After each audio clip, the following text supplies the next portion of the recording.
Hello and welcome to Story X Story, the podcast by Maya Mada that dives deep into stories across pop culture, plus gives you advice on creating your own. It's episode 227, and I'm your co-host, Nigel. I am Tazziii, content creator and co-host. And as always, we're bringing you interesting discussions with diverse voices. And to help us out today, as we sing along, or Tazzie's going to sing along, maybe we'll see. There'll definitely be some singing at some point. Okay, cool. All right. Well, to help us out with that, we have artist and digital content creator Liza N, aka Siberian Lizard. Lisa, welcome back to the show. How are you doing? Yeah, I've been great. Love doing these with you guys. It's always good fun. And of course, love K-pop Demon Hunters. So excited to dive in. Yeah, we're actually here because of you. So it's only right that you join us. Yeah. So you were last on for our episode on Arcane earlier in the season, which itself, I don't know, great animation. So check that out. That was episode 206. We also have a newcomer, sort of, watercolorist and comic artist Tony Moy. Tony, welcome to the show. Thank you. It's golden to be here. Yeah, it started already. Like what you did there. So yeah, all right. I know it's definitely not too soon. So yeah, Tony was first time on this show, but was with me on Casual Conversations with Comic Creators, but first time on the podcast. So welcome to you both. For listeners, you can subscribe to Story X Story wherever you get your podcasts from. That includes Apple Podcasts, Spotify, YouTube as well. So we are putting episodes of the podcast on YouTube. You can also send us your feedback and questions in a variety of ways. You can chat with us in the MyMatter Studio 77 Discord. You can also email us, studio77@mymatter.com, or you can throw your thoughts at us on social media. We are at MyMatter on Twitter, at MyMatterTV on Instagram and TikTok, at mymatter.com on Blue Sky, or at Life of a W Gamer on Instagram and TikTok, and Tazziii on everything else. You can also check out mymatter.com. Before we get to today's story discussions, let's update you with the latest from the My Matter universe. When we can, we like to take ourselves and our manga to in-person events, and we have a few coming up. So we have in October, the 18th and the 19th, the Festival of the Girl, which is it's kind of what it says on the tin, really, but it's a London event designed for girls age 7 to 11 or thereabouts to essentially have fun, get involved in different experiences and industries, and hopefully spark something. So we'll be flying the manga flag at that event. So we're bringing the manga. Also got an activity planned. We've been working with the organizers on a vision board activity. So they've got a digital activity book, which we've got some comic content and activities in there. And then we're going to link that to an in-person activity as well. So that should be fun. So it's all around the themes of origins against all odds to help hopefully inspire the girls at the event. Then we will be going to Thought Bubble, which is November 15th and 16th, where Tony will also be. So I just learned this just 5 minutes ago or thereabouts. So I'll be there. Tony will be there. There you go.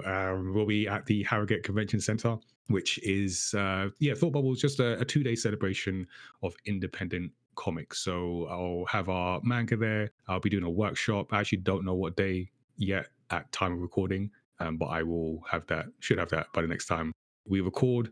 And in between, there's a trip to Malta where I met Tony at, and then we'll be there as well. I don't have it in notes, but that is happening too.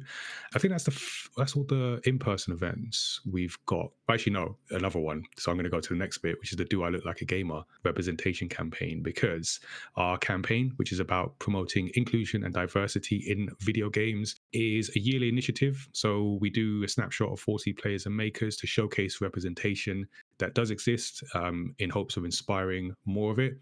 This year has been a difficult year for sort of globally for diversity, but we're still here. We're still doing this. But yeah, so we've been doing events, and one of the events is at the London Comic Con, where us and Tony are just at the same events, basically from here to the end of time, apparently.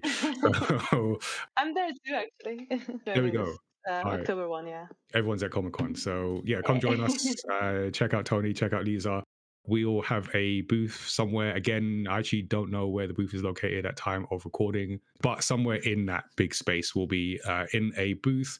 Games, tabletop games, video games. We're also going to be doing a video game triathlon, which we did at our Cupcake and Gamepad social recently, and we're going to try again. So friends, family, come work as a team to tackle fun challenges across 3 different games. Got some prizes. Don't have to be great, just have fun, but there are prizes there. We're also going to be on stage. So on the Friday, we'll be talking anime. So we got our panel Anime 101, Why It Hits Different. So that's on Friday the 24th at 2:20 p.m. Then on Saturday, we are on the career stage for another panel, Indie Dev Risk versus Reward, talking about basically the ups and downs of making your own games. And then on Sunday, we'll be doing a tabletop game design workshop. So packed weekend, come and join us for that. After that, November the 29th, we're going to be at Square Enix London. So we're going to be at their head offices for our Friends and Family Game Design Jam. So this is the last in-person event of the campaign. Got one more thing we'll come to, but so it's for people of all ages, all abilities, young people, young at heart. Bring your mom, bring your dad, grandparents, whatever it is, and learn how to make tabletop games, and in the process, learn about the fundamentals of game design and get feedback from game professionals. And we'll also have some prizes as well. But yeah, it's designed for people of all ages, all about promoting creativity, teamwork in a fun environment. Places will be limited, so make sure you RSVP sooner rather than later, and hopefully you'll make it there. We've got more announcements to come as we round up the year, so stay tuned for that. And if you're following us on Twitch or YouTube, you'll hopefully know of our Studio 77 activities. It's our digital platform where we host different shows with creative professionals and also play games for your amusement. So each month we do different shows, such as the Studio 77 report with myself and Tazziii, rounding up the latest goings on in the My Matter universe. Casual conversations with comic creators, where both Tony and Liza have joined me for. So each month I speak to a different comic creator just about stuff, about comics, about themselves. Very casual, as you might expect. And games night, where we play a different game for your amusement. So we had Fall Guys for our most recent one. We actually don't have something we've got some options for November, and then in December we round up with Gartic Phone, which is always random and and fun. So yeah, follow us on Twitch and YouTube, and if you're a young aspiring creative professional or you know of one, then check out the My Matter Showrunners Work Experience Program. So that's where we are creating opportunities for young people aged 16 and up to work with our team across comic production, events, and content creation. And we'll have some people with us at Comic-Con and other events as well. So you can email us, showrunners@mymatter.com. Actually, if you want to take part in those events, I think we still have spaces. I don't know, I'll check with Gina later. And that's where we are as we rapidly approach the end of another year. So now you're all caught up with the My Matter universe. Let's talk about some of the stories that we've been enjoying this week.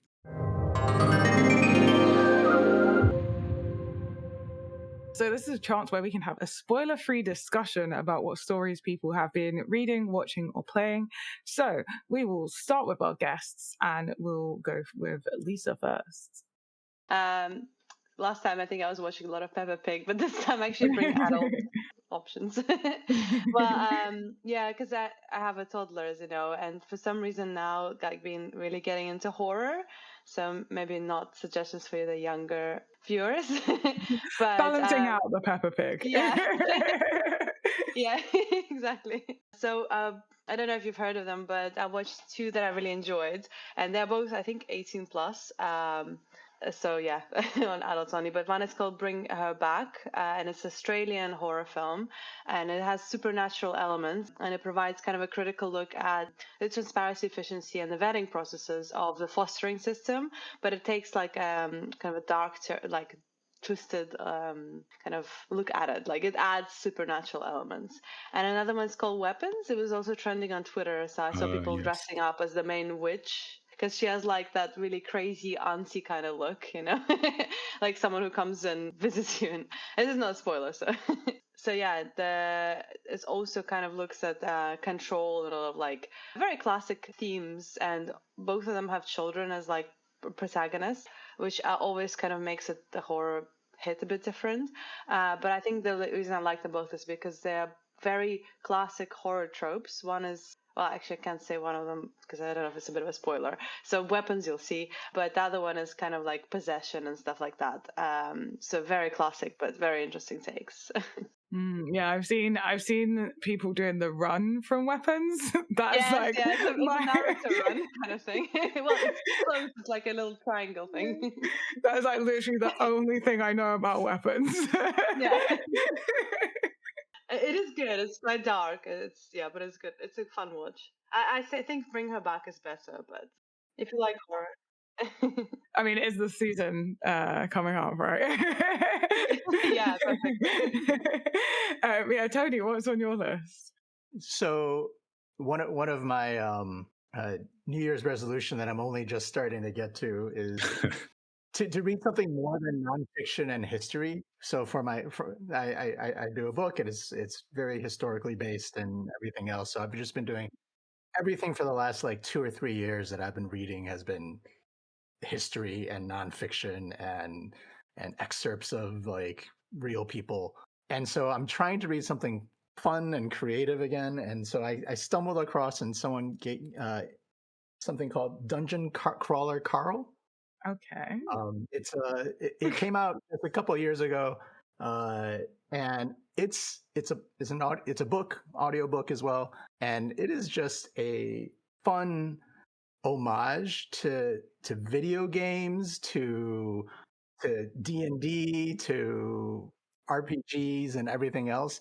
Basically, in short, aliens have taken over the Earth, and in a Mojo-like universe where ratings are a thing, they take a bunch of humans and they put them into these dungeons to survive. And everyone gets this basically headset-ish that gives you, your strength, agility, what skill sets you have, you level up, and it's about this guy and his cat making their way through this dungeon and getting all sorts of like random loot boxes, and they get interviewed by intergalactic, like, after the show, kind of interviews as they do on reality TV shows, like, oh, we want to talk to you and everything else.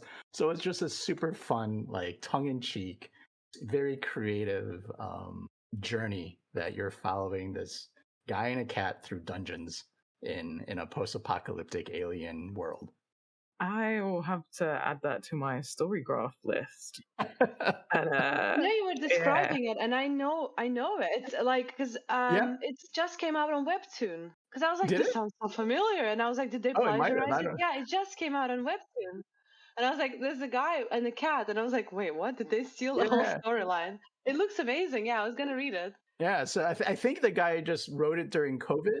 And then put it out like right after COVID ended, and it kind of started, gaining some steam. And maybe it makes sense that it would be, because as a comic artist, I'm reading this or listening to it, and I'm like, I can see the panels and everything else. So I'm gonna check it, see if it's a webtoon. And it's just a fun ride. It's something you can just throw on and listen to a chapter or two, and then go do your thing, or while you're on the train or the tube or whatever. Thank you for being culturally sensitive and saying tube. I appreciate that. You're welcome. Don't mind me. I'm literally adding this to my reading list right now. Yeah.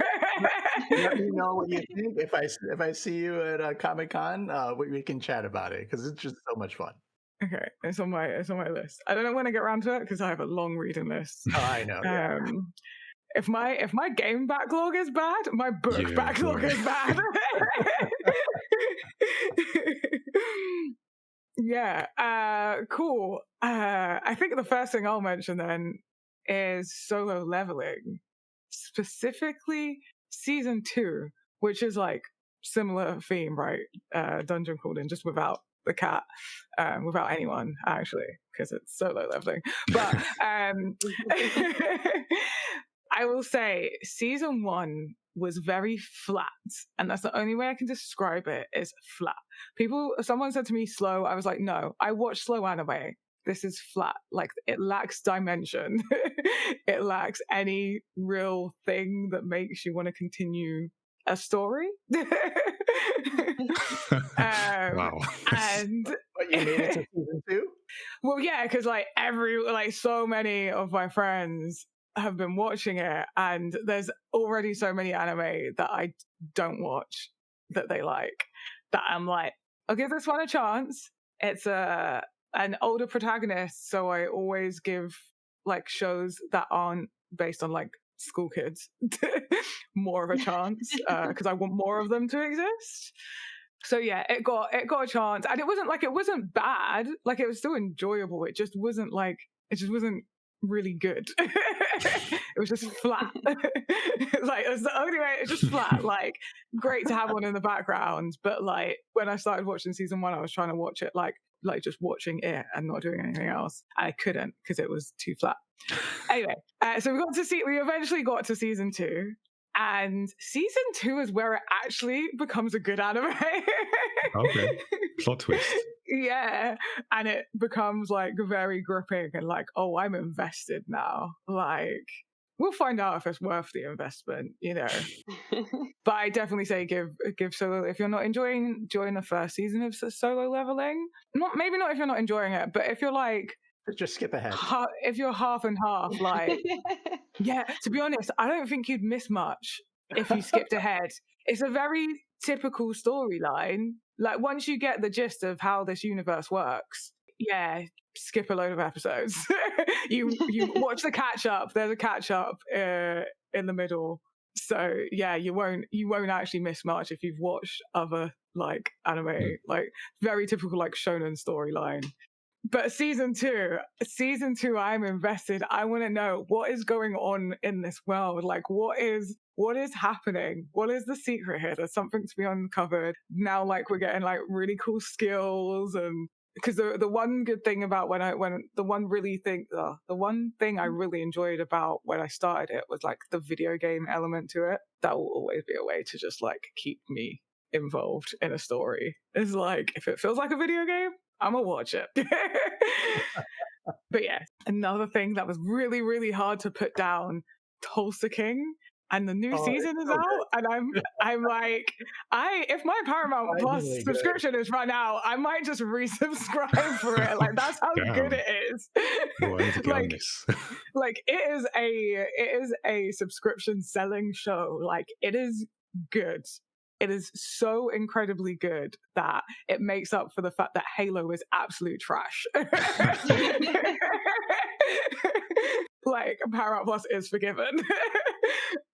Yeah, no, it's incredible. It's about like, it's like what is the words that I'm looking for? I can't. Older gangster, retired, like out of commission gangster that comes into his third chapter of life. Yeah, into like a town that has minimal crime, like there's no competition, and then bam, Tulsa gets hit.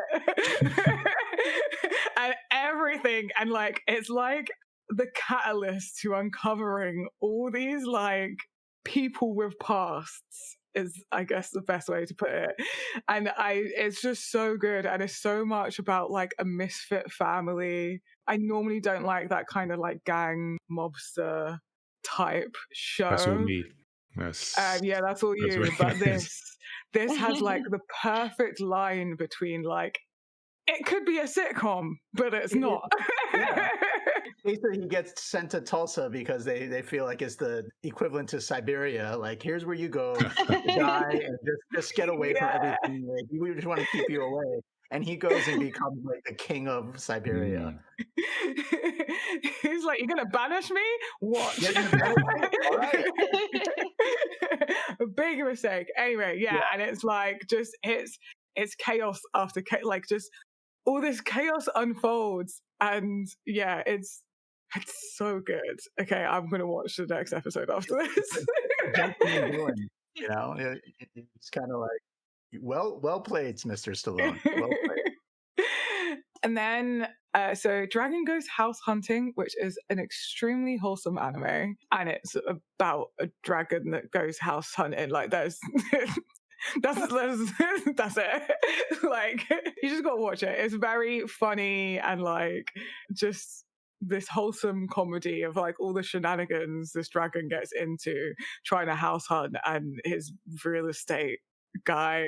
I love how these like really bizarre concepts that wouldn't work in any other medium somehow works in anime. They take just the most strange set of scenarios and circumstances and characters and type, and you're like, that's just such a silly, stupid. Okay, I like it. It's brilliant. It's absolutely brilliant. Yeah, this dragon is not exactly. It's essentially the story of like someone getting like kicked out of their family home, and they are really not equipped to be leaving the family home, but they're also kind of a failure, and that is the story. But rather than a person, it's a dragon in a fantasy world with demon lords and other magical creatures and knights and heroes, and it's just it's so good.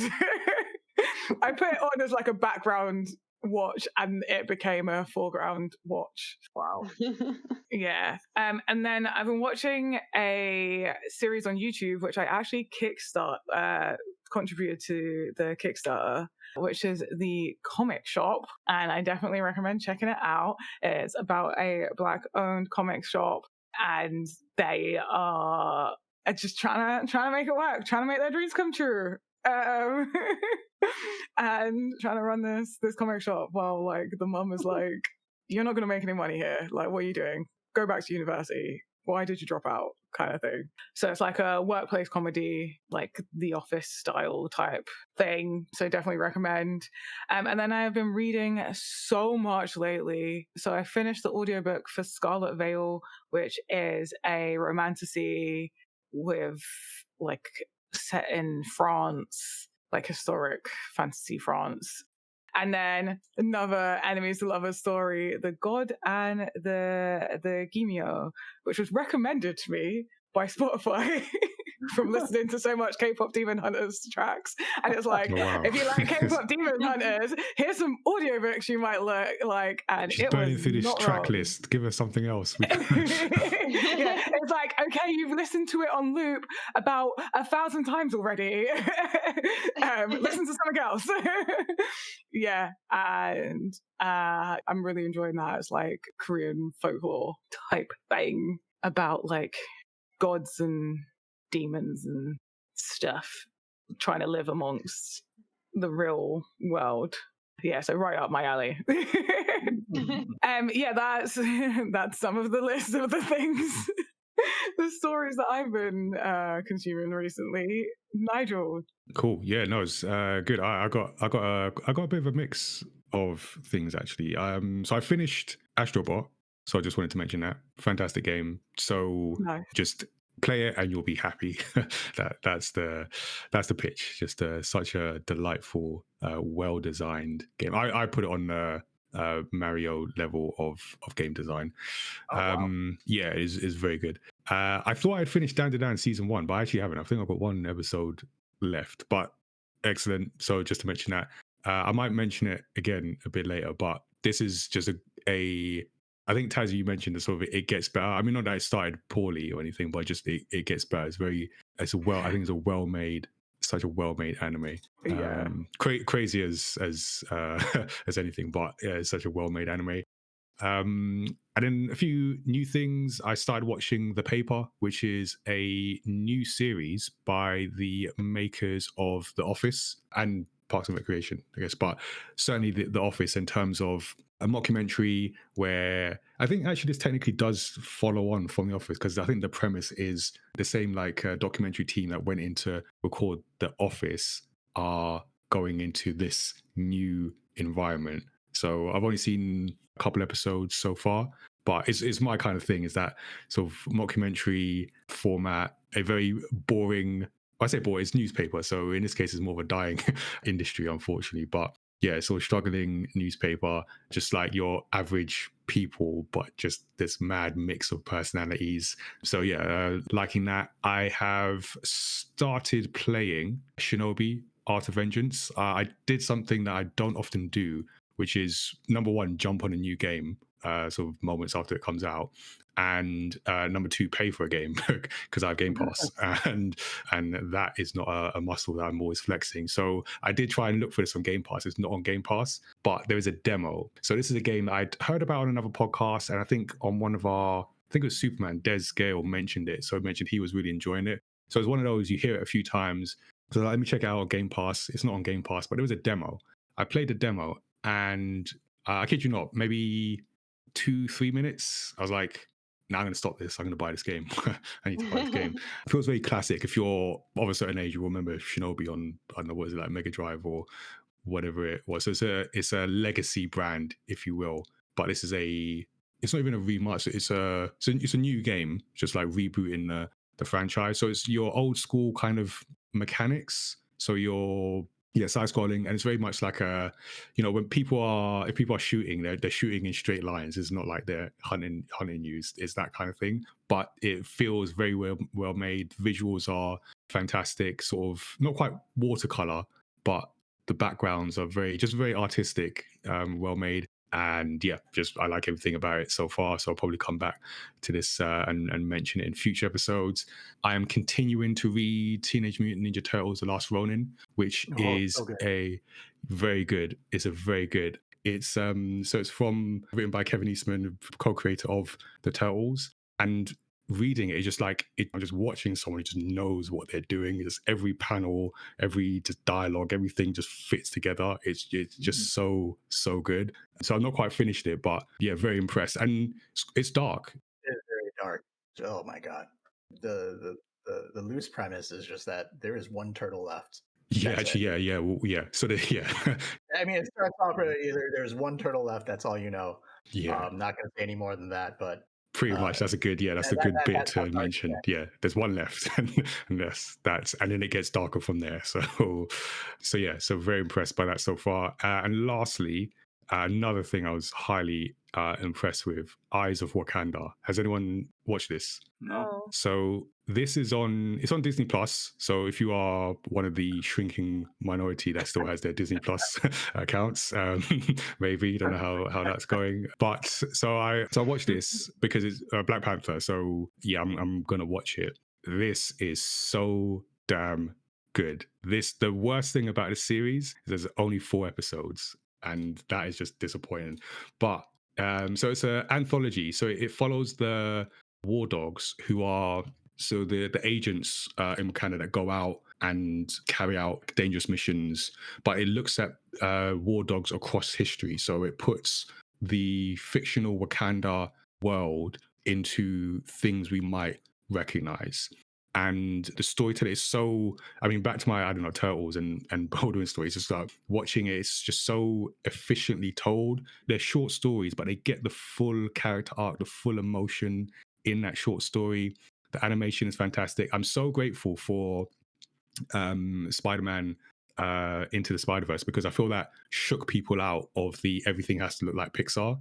And now we're seeing like, oh, it doesn't have to look like Pixar. Not that I have anything against Pixar. Again, if you still got your Disney Plus subscription, but it just, there are other ways to do animation. It's like, Tony, you do watercolor, and like Liza, you've got your own style, and just different ways to do it. And this feels like a different feel, different look and different feel. Storytelling is fantastic. Just again, everything's in the right place, and cannot wait for them to. I hope they're doing more. They must be doing more. I actually don't know if they're doing more.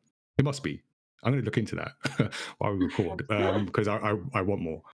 I wonder what studio just animated it, because it does look a bit like their Star Wars series, like maybe like similar, but then let's see. Or is it just Disney animated? I mean, it could have been just Disney. It reminds me might also just be kind of Marvel like Studio. the intro. I was just looking it up. It's made in UK. The title. I did not know that. Oh, it's made in the UK. Yeah, it's Studio AKA. So that was behind the title sequence, which I think looks so cool. I'm just like looking at it quickly. Is very good. It's high level. I was very impressed. Very impressed. So that's what I've definitely been enjoying. Those are the stories we've been enjoying. Now let's get to our main story discussion. We are here to talk about K-pop Demon Hunters, as so many people have across the world right now. This is the 2025 animation directed by Maggie Kang and Chris Applehans from a screenplay that they co-wrote with Danya Jimenez and Hannah McEachern. It is produced by Sony Pictures, animation for Netflix, and stars the voices of Arden Cho, An Hyun Suk, Mei Hyung, Ki Jong Yu, Kim Young Jin, Daniel Dae Kim, Ken Hyung, and Lee Byun Hun. Hopefully, I pronounced some of those correctly. Yeah.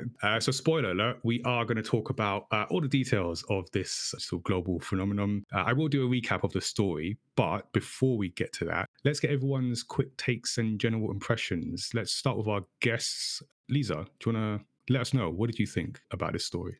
I loved it. I mean, Sony Pictures have been making so many like bangers. They're really kind of riding the wave, you know. This is just one of the recent ones that have really kind of shown what you can do with animation, where you can push it. And I think what I liked about it is that they went with something that is quite popular and they did a kind of interesting spin on it. So they obviously were like, oh, what's currently like trending, but it's like not being made into animation. It's obviously K-pop is very popular with younger generations as well.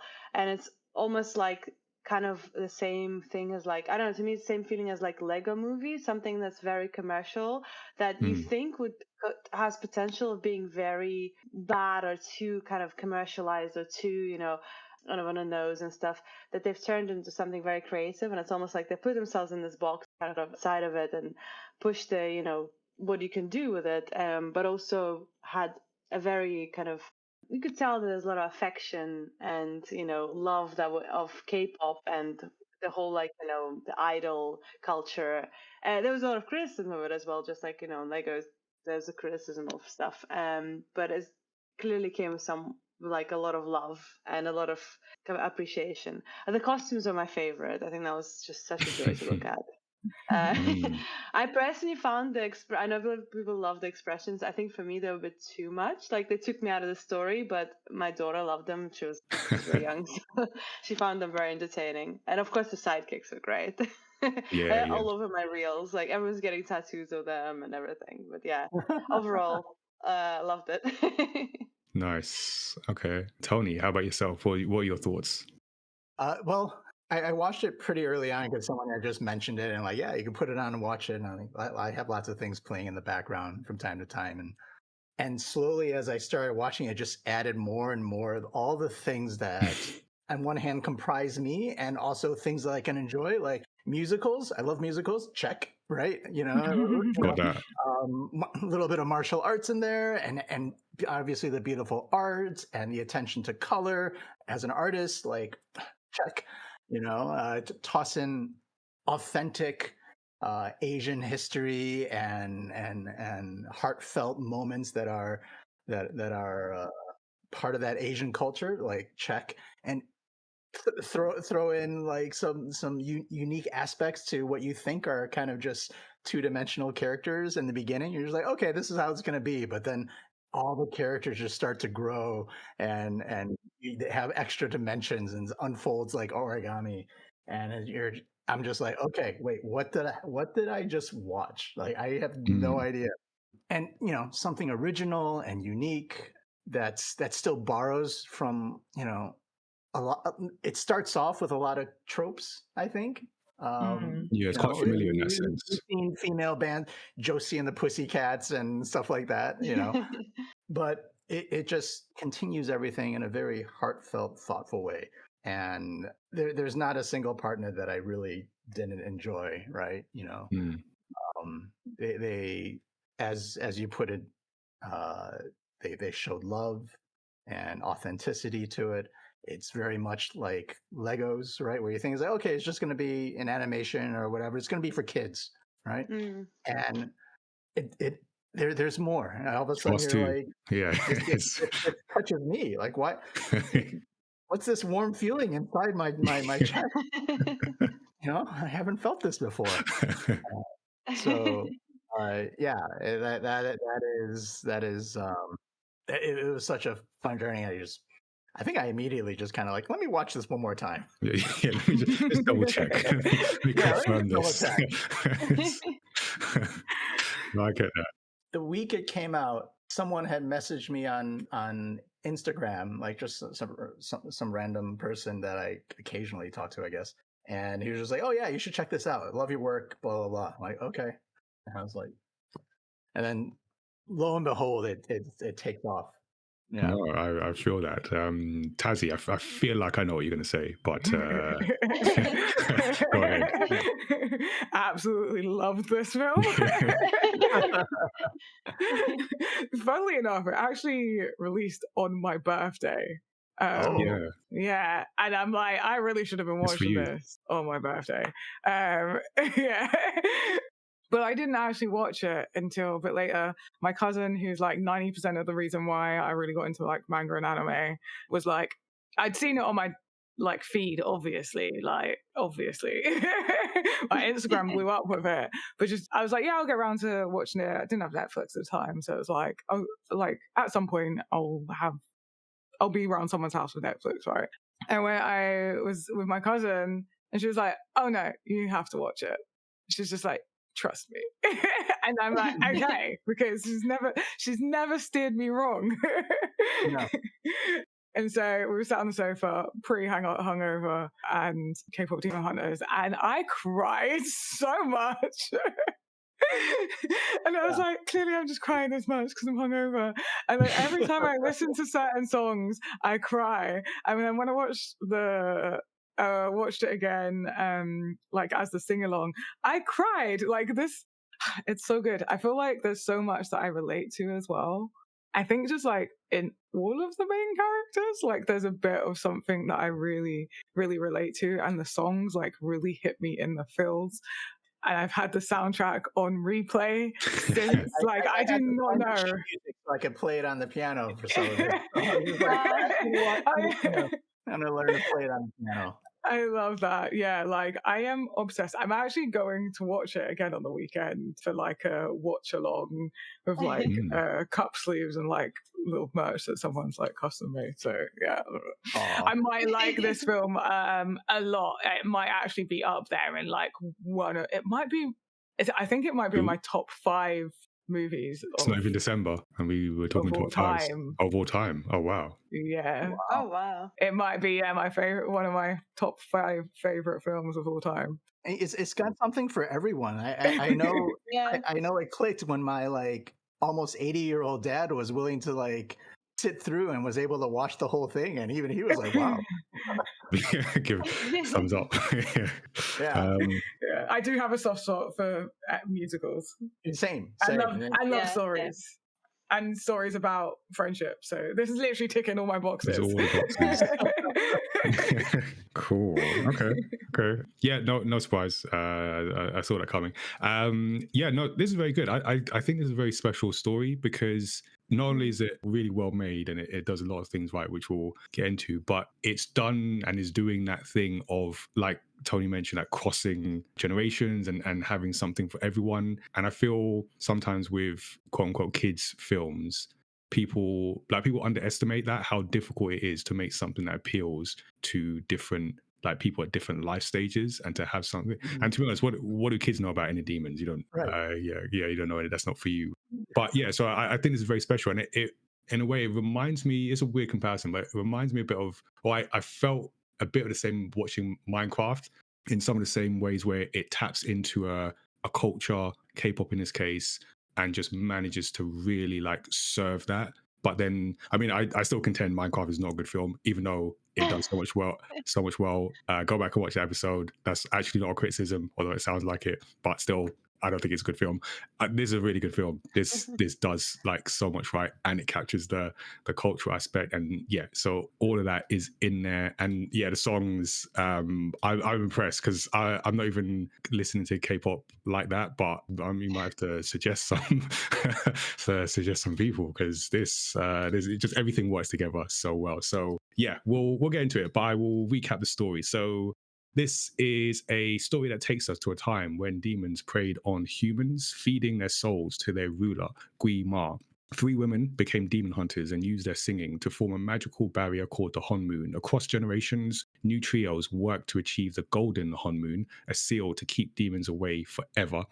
In the present, the girl group Huntrix, Rumi, Mira, and Zoe is the latest demon hunting trio and preparing for their first live performance of a new single, Golden. But Rumi begins to lose her voice because of her demon heritage, known only to her guardian and former hunter, Celine. In the demon world, Guimar is furious at his minions' failures, but 5 demons, led by former human Genu, form a boy band called the Saja Boys to steal Huntrix's fans and weaken the Honmoon. Huntrix discovers that the Saja Boys' demonic nature and abs as well, they discovered those at the same time. And Genu soon discovers Rumi's demon patterns as they fight, but helps her hide them from her bandmates. Meeting privately, Genu tells Rumi that around 400 years ago, Guimar granted him a singing voice that helped his family emerge from poverty, but condemned him to the demon world. Genu now lives with guilt over his family's downfall. Ahead of the Idol Awards, Huntrix rushes to make a new song, Takedown, to expose the Saja Boys, but Mira grows suspicious when Rumi suggests that it might be too hateful towards demons. Torn between identities, Rumi proposes a plan to Genu. If he helps Huntrix wins the Idol Awards and strengthen the Honmoon, he could stay in the human world.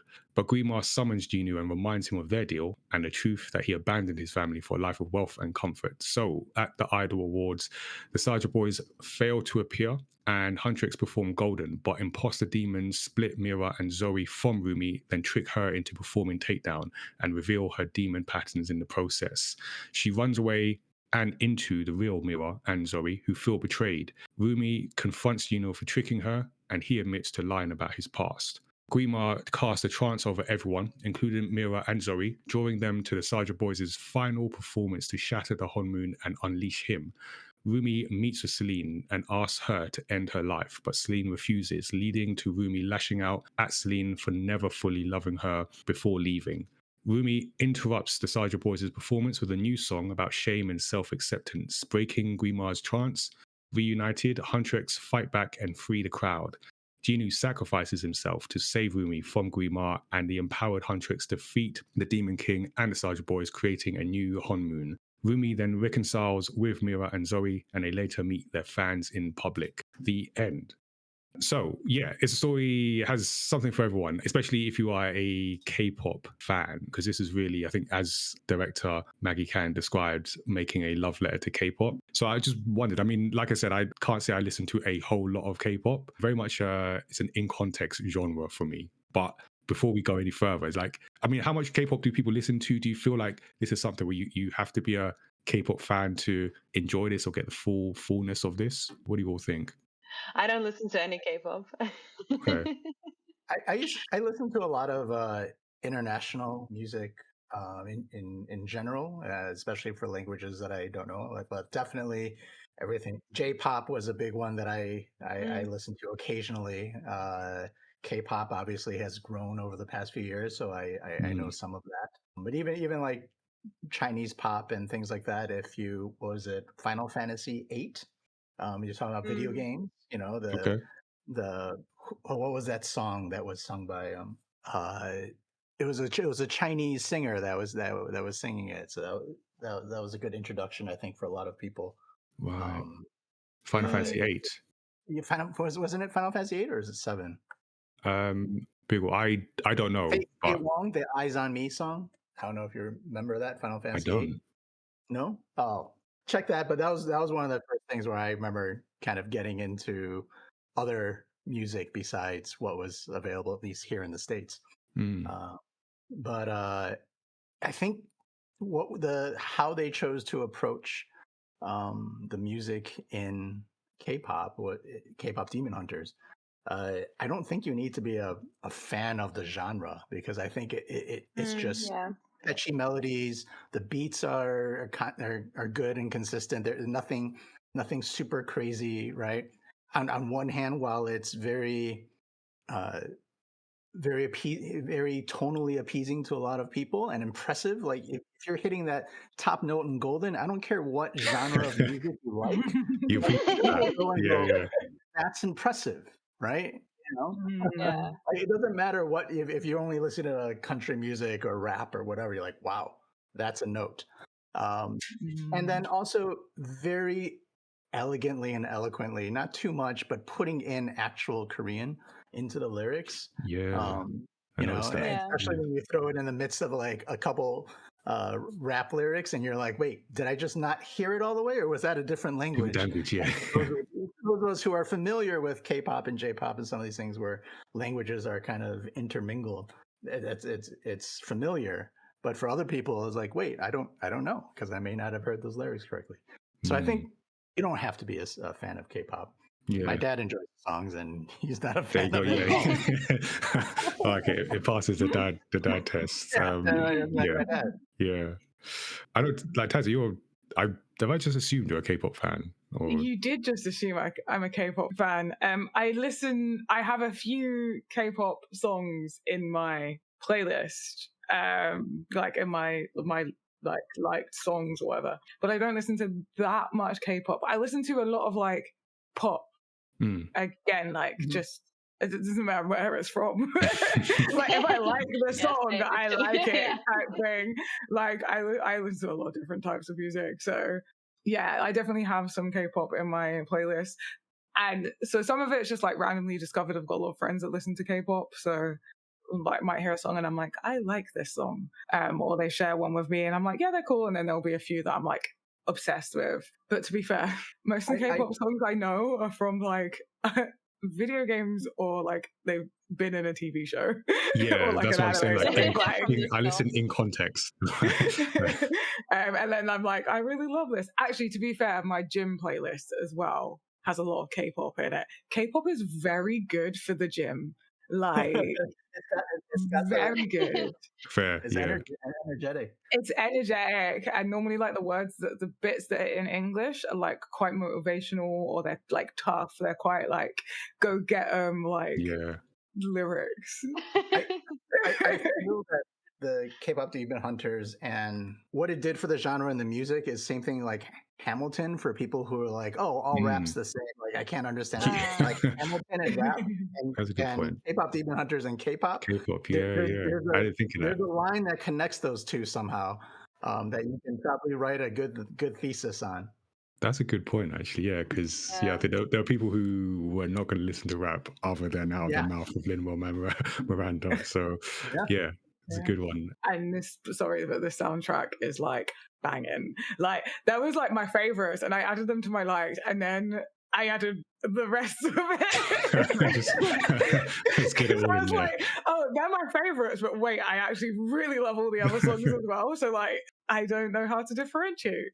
They're just all there. Yeah, no, we're going to come to the music because, but let me throw some numbers because I also was going to mention because I came relatively speaking quite late. We're recording this in September. I came out in June. I only watched it a few handful of days ago, so I was aware of it. And I remember Tazziii, you mentioned it, and then Liza mentioned it because we had a conversation either at Comic-Con or after.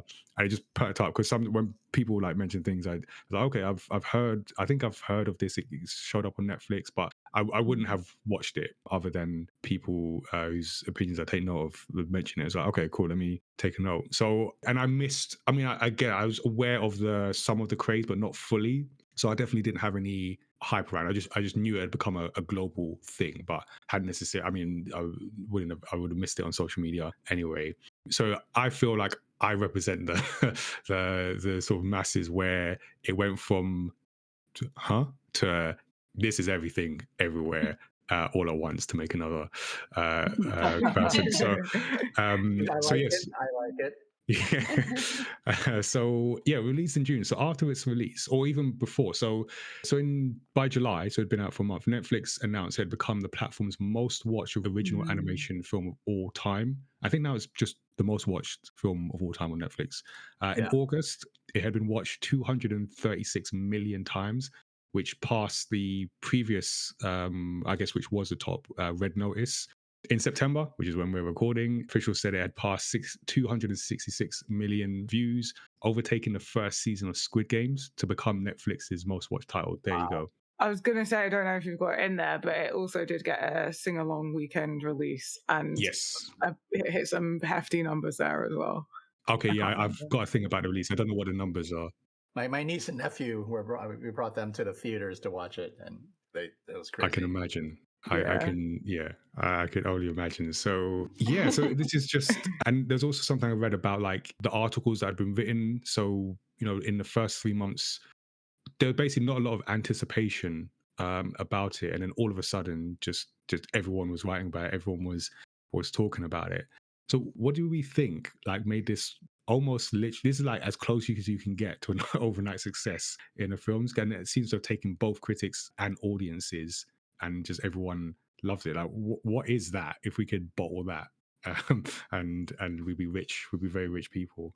K-pop fans. Yeah. One word. Yeah, like that. The K-pop fandom is like wild. So that like that market alone will make numbers go up. Like they're not going to miss it. And then obviously being good, but like marketing Sure. wise, like the K-pop audiences are really easy to market to. Like, hey, K-pop and like cute things and hot guys, or like just hot band members, right? Yeah. Done. And then it was a solid soundtrack, solid show. Like it was good. Like that's it. But it's like that crossover into, I say, mainstream now. Because I saw something where Novak Djokovic was in some match, did the soda pop dance, and he was saying like for his daughter, because his daughter Yep. loved it. Like that kind of like cross appeal is that, like I said, it's special. That like doing that is special, because I'm sure there's a lot of things his daughter watches. He's like, okay, okay, kid, and just like keeps it moving. But like this one caught him. Like it almost seems too like simple of a concept, that like a crazy that hasn't been done before. It's like someone inventing something that, like the wheel, and you're like, what haven't we had that what were we doing before the wheel was invented? Everyone knew K-pop was really popular, right? We're like all be on Twitter. It's like Swifties, we know they're crazy, popular, but that's kind of a brand. You can't really like be like, oh, this is gonna be a Swiftie unless you're gonna pay royalties. But here it's like, it's not something that you would have to pay kind of royalties to a specific band or anything. It's just like K-pop is a thing, it's not really like, I don't know, a trademark or anything. So obviously there's a lot of like room to just make something out of it, or like make a themed film. And it's crazy that like not Pixar or Disney haven't thought about it at all. Or like, it's crazy that this is the first. Usually a lot of these studios, they will kind of think about it at the same time. They'll think of it from a marketing aspect, like, right? Yeah. Market to them. This is a big market. Let's do something for them. Yeah, I think what Sony have like the edge up on is the music side of things, and that's their wheelhouse. And that's what like it. Obviously like okay, but they actually had like artists in, like actual musicians in on this. Yeah, these are real songs. Like these are real songs by real musicians. The writer was she was an actual K-pop in a K-pop girl band for a short time. Yeah, like they're all like already in there for like, so that like getting experts in to do something like this. If you're going to make a film about something that's popular, get experts in. That's what makes sense when you say it out loud.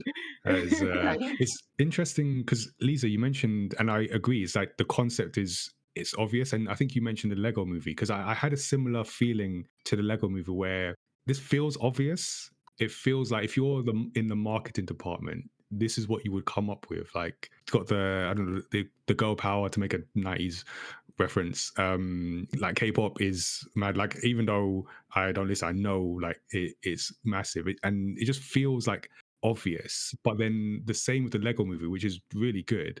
This doesn't have to be. This could have been half the film, and I'm not saying it would have been the same level of success, but it would have attracted at least that K-pop audience. But they made a good film. But what's funny is, next, as we record next week, I'm at a conference, the Booksellers Children's Conference, and I'm on a panel talking about fandom. And we had got someone on the panel who wrote about, speaking of Taylor Swift, wrote about that fandom. Someone who was, I think he worked at Disney, Nickelodeon, he mentioned.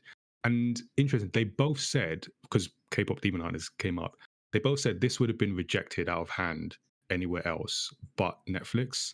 And that surprised me because I thought this is what you would make if you were this is what gets you the raise in the marketing department. But they said they think Netflix was the only one who would have like taken that chance Huh. Yeah. on this. Did I say why?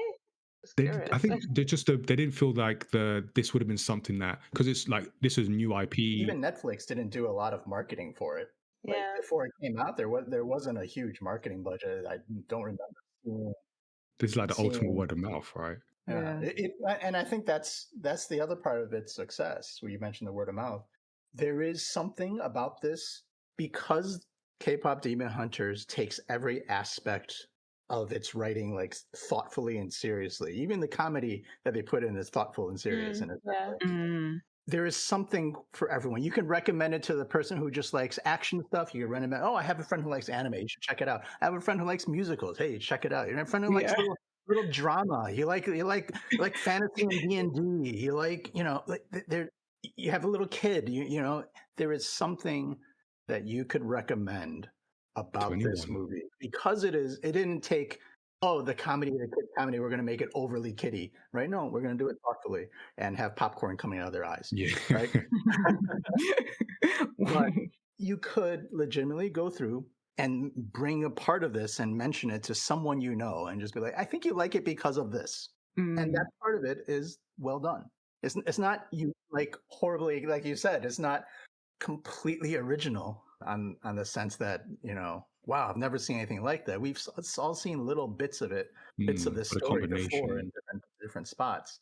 But I also remember hearing that the K-pop part of it was added in later after the story. Like, originally it was just a story of like hunters and kind of an Asian theme. Wow. The K-pop part of it was added after the core of the story was already there.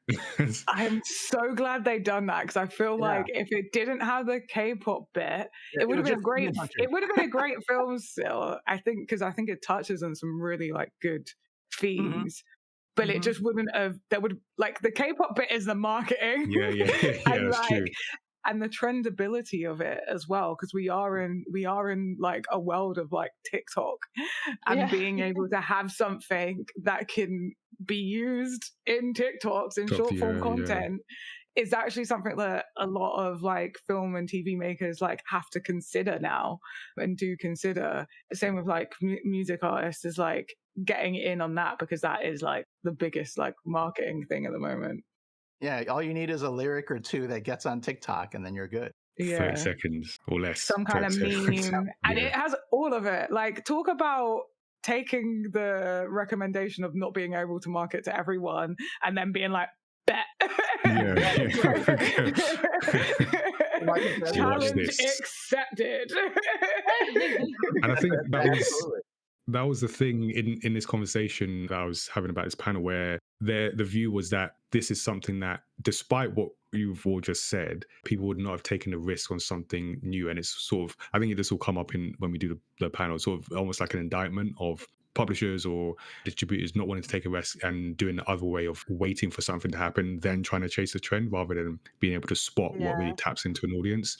So this has got it. And I mean, from a story perspective, like I said, I just think it's a really, really well made story. And I know I was reading like the director Maggie Kang saying that she wanted to differentiate from her was Marvel female superheroes that were just sexy and cool and badass, and instead have girls who had pot bellies and burped and were crass and silly and fun. And that led to something that encompassed all those elements. So I wanted to talk about setting the tone early, no pun intended, but or maybe a little bit, but setting the tone early, because I'm always interested in introductions, like for characters. And I think about it when writing story, how a character is introduced without not just speaking about the words, but how they're introduced. That says so much. And I feel how the characters are introduced. This film does such a good job of delivering what is essentially exposition, because you need to know who the characters are and what they're like.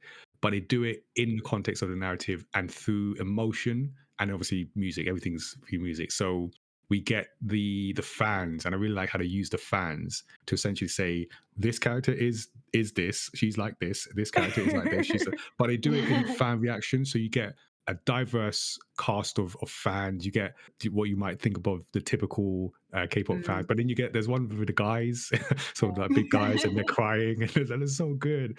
And We obviously, love you.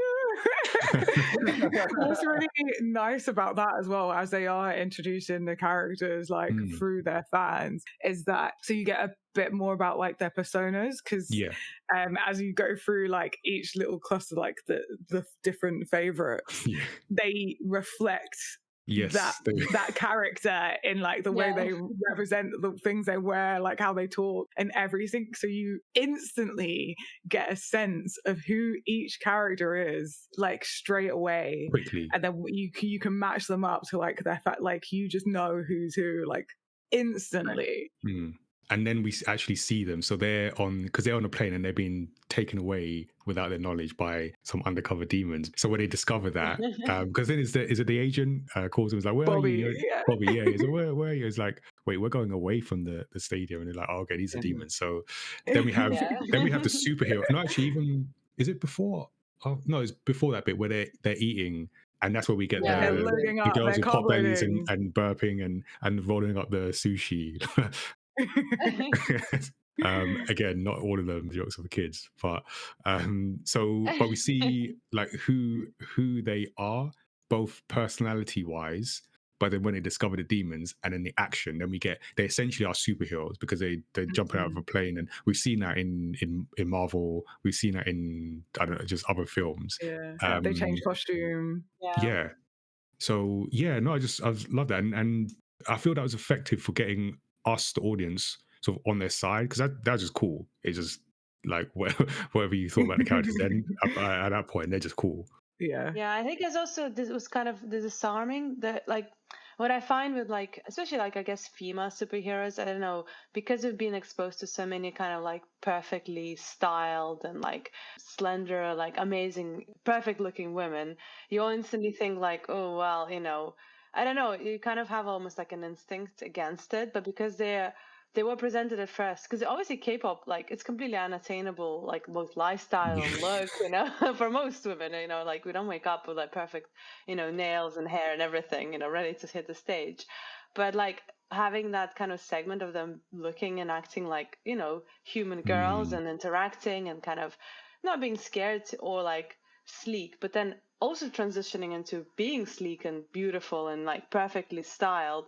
I think that really helps position them like more as like human, but also made them more relatable without patronizing the audience, because obviously we as an audience are not going to be like, oh, they're just like us, no, they're on a private plane, This is not, I don't take a private plane to go and do comics. So it's kind of like, it was nice to see that without being patronized. It's like, yes, they are perfect on the outside and fans see them like that, but they are human at the end of the day. They have inside jokes, they burp and they do imperfect things, and they carb load.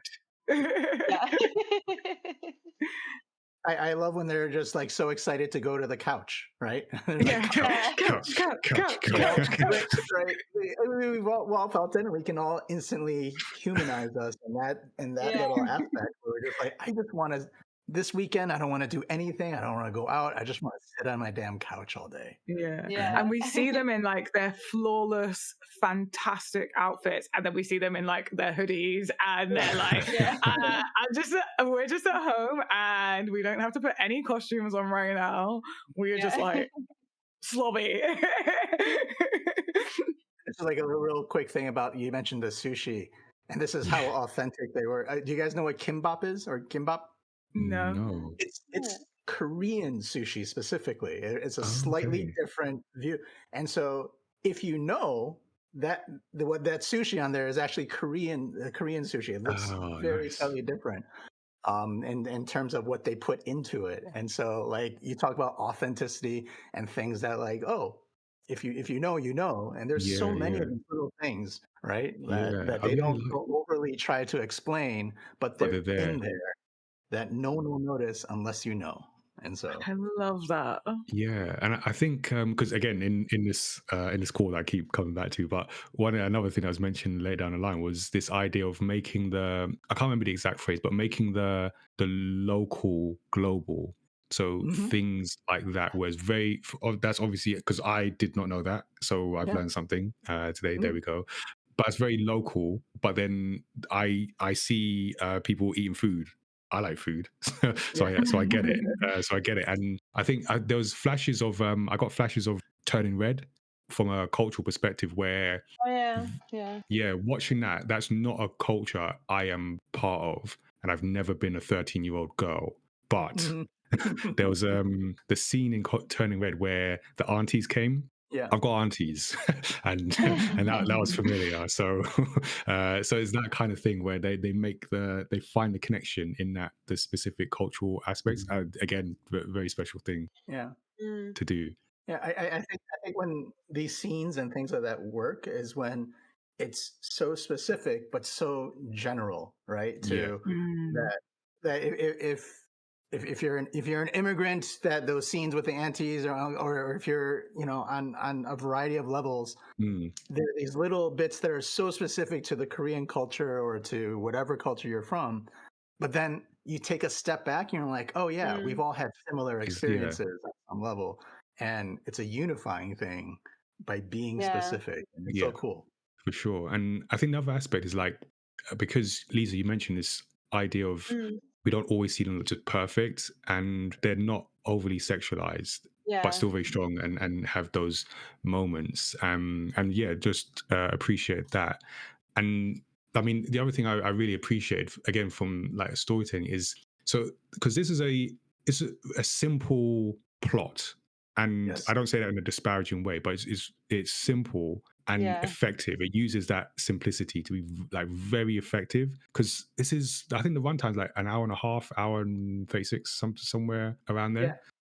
And it's a narrative that uses, it just works on different levels. So I mentioned Dan to Dan earlier, where I don't know how to properly explain this, but Dan to Dan is very good, but that is a story about like relationships between at least where I'm up to now is this love triangle. Although I think a square has just been added, but so that's on one. That's like the base level that sort of is relatable, and then the crazy aliens and Spirits. spirits. That's, I don't know why that word That's was just like escaping me, but yeah, aliens and spirits on another level. So it works on these two levels, and this is similar where you've got the supernatural, the demons, but then this story of these friends in this world that I know nothing about, and it just, there's something to that. I don't know if you all felt that. I don't know how to explain it, but it's just a feeling where it's working on two levels and it makes it really captivating. Mm, yeah. and yeah, I mean that's when some of the best storytelling comes into play, right? When and this is I remember back in university and stuff like that. I took like writing classes or literature classes, and Mm. you would go into all this symbolism, and at the end of the day, did the author mean it? Right? Did they put all these Yeah, stuff in yeah, there yeah. because they meant it from the very beginning, or are we pulling out all these symbolisms and all these little metaphors that we're getting from it because of wonderful accidents? And that's a challenge sometimes, I think.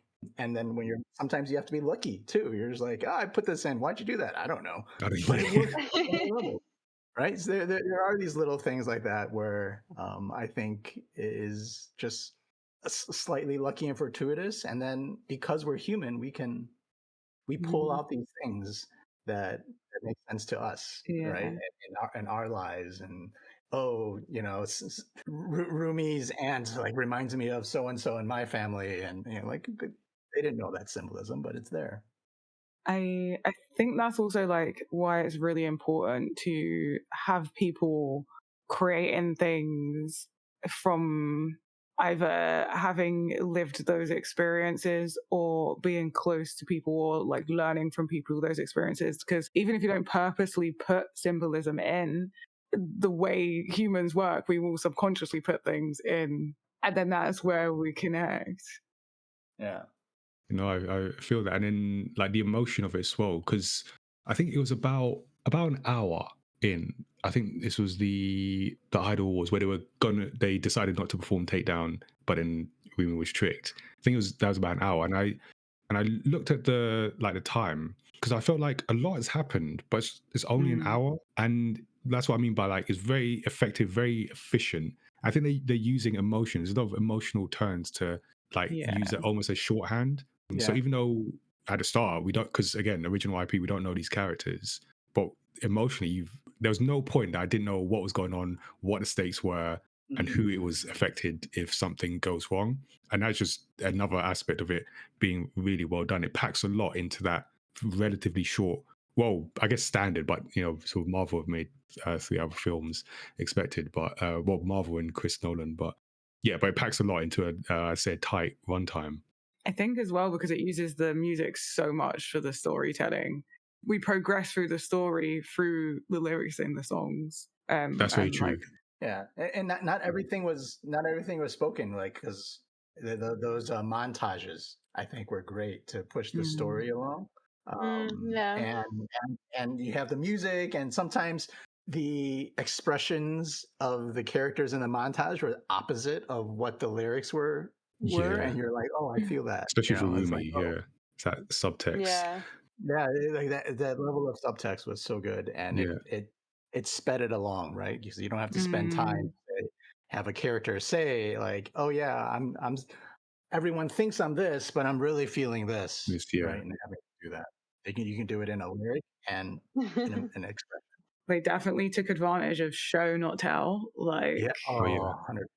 And then so like the music and then I felt like comedy as well. It made good use of comedy. So I really enjoy comedy and just its power to convey things and get people to engage with things. And in this case, speed up like storytelling shorthand. So it also served to like mix up the tone as well. So there's some heavy moments, especially as you get later in the film, but it always like balanced out. And I know one of the things that Maggie Kang mentioned is being influenced by is it Bong Joon-ho, who did Parasite and Snowpiercer and Mickey 17, and how he mixes so many different tones in his film. And I feel like she's done that here. So we get like funny moments. So when they first meet the Soldier Boys in the alley, which is an important moment because obviously it's an introduction to like the main antagonist. But it's done in such comedy and very much a nod to like cartoons and anime, where because they're attractive, so you got the group of attractive guys, and then the eyes turn to hearts, and then they do the corn and then the popcorn. That was hilarious. The slow motion, the eyes meet. It's the meet cute. I don't know if you guys watch a lot of K dramas and stuff like that, but I don't. But I have seen the meet cute. Yeah, so many times. Tip of the hat to a lot of the meet cutes that happen in K dramas. It was nice. That was well done. But even like practical comedy where they're at, I think it was the Idol Awards when they were gonna do something to them, but then they spot them and then they put the spotlight on them and they're like, come down and join us on stage, and they go on the slide, but they're in leather. So it's like that's like classic, like, sort of practical comedy. But they even had like the running gags, because there's the whole thing about Rumi not being comfortable going to the bathhouse with her friends. Initially, she's mentioned as like a character flaw because she doesn't relax. Why do you never take time off? And now I feel that. But then we find out it's like tied to the plot. It's because of she's ashamed of who she is and she doesn't want to share that. So it's like a funny thing, and then it pays off at the very end. Yeah, and the moment when they have to go and fight in the bathhouse, and I think it's Zoe is like, we finally get to go to the bathhouse. And she's so excited, and it's just like, it's not normally like this, but it's brilliant. And then probably my favorite is the introduction of the animal characters, the tiger and the bird.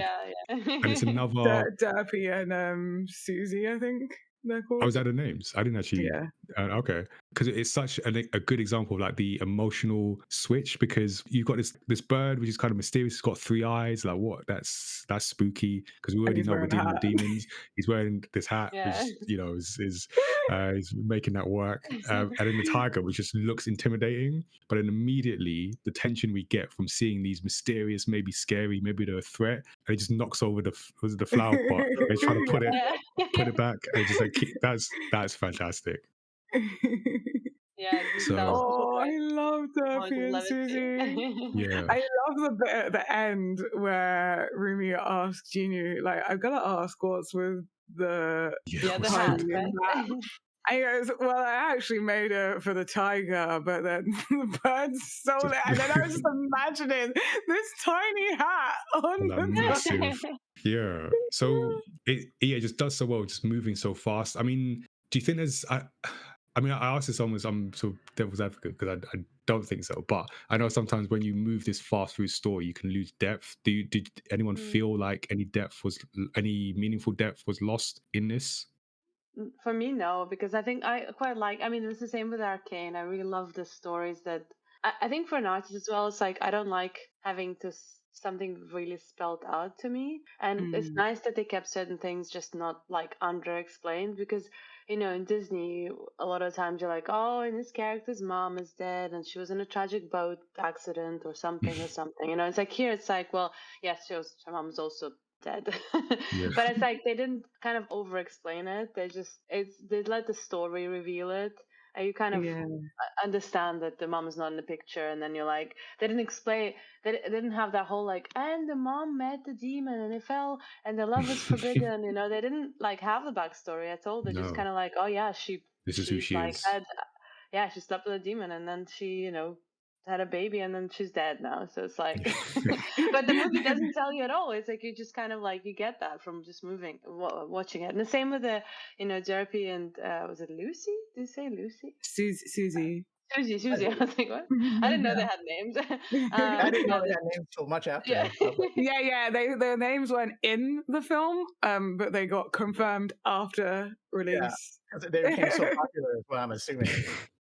I'm like, come on, obviously they're gonna get popular, release a plushie. I I'm know, surprised yeah. that's not already out. But yeah, they didn't explain like about them or like they didn't were like, oh well, he's my like tiger since when I was a baby. It's like they're just kind of like it's just You're just there. there's a lot of moments where they just kind of it said show don't tell. They just kind of showed you something and they're like you either understand it or it's not important to explain. Kind of I, thing. I, That's I a I lot of think that. that goes. I think what you're saying, like by not being so direct Mm, about maybe a lot of the story, that adds to the whole rewatchability, right? You yeah. rewatch it and you learn that. Absolutely. Like I'm one of my rewatches. I was like, oh, they introduced the tiger very early in the beginning, like when they were first bringing up the concept of the Guima. Yeah. Derpy is there, and I'm like, oh, okay, Oh yes, yeah, that Oh, yeah. I need to rewatch this. you Okay. know, yeah, and he Yeah. like nuzzles his hand. But yeah, there's a little bit that I kind of I wish the ending fight scene was a little bit longer and a little cooler because they do such a great job with animation. Yeah. But yeah, I I think they did a great job in deciding what to keep and what to cut.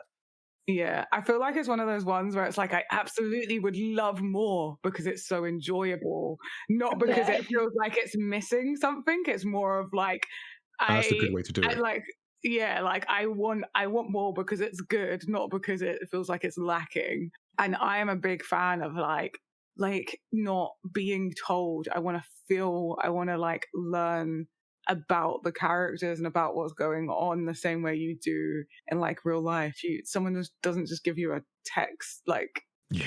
like the text of what's This is happening. everything you You need have to know about to this person. Yeah. you don't, you have to read a situation, and I completely agree. The rewatchability of this is so good, not just because the songs are brilliant, but because there's all these little tidbits that you can like catch. Or I think this is a really great one to watch at a different point in your life where you might connect with like a different part of it, like a different character's story, like whatever's going on in your life will you flip between like the different themes, I think, and I think that's what's really good about it. Plus they are getting 2 sequels or 2 extra films. Yeah, no, Yes. it's Oh, so is it good. Oh two? wow. Okay. Yeah, I thought it yeah. was just the one.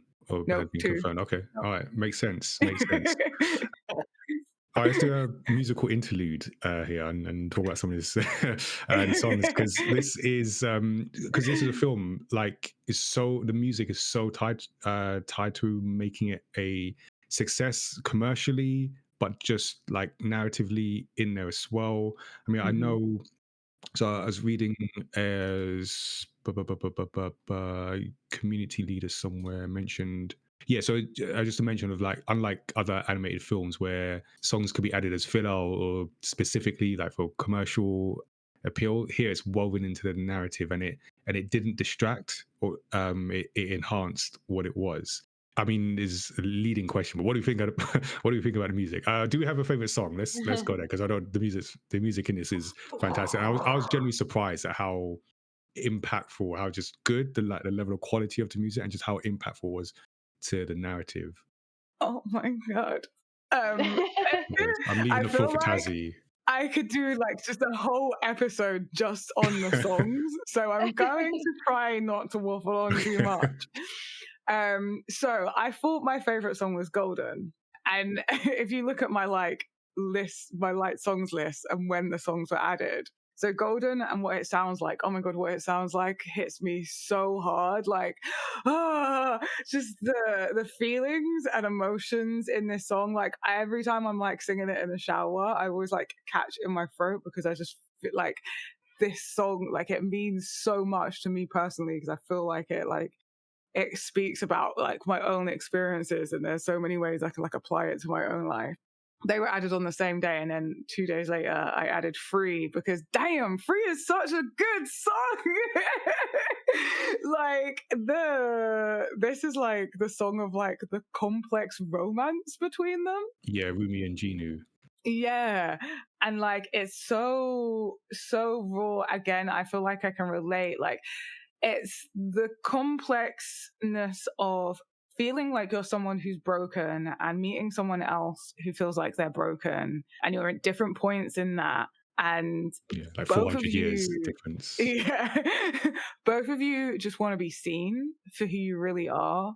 And that connection and like that understanding, they're kind of like on two different sides but of the same coin. And like I love the way the song like moves through the story in it, because the first half of the song is kind of very ballady, emotional, and then it like really builds towards the end, and it's just so deep.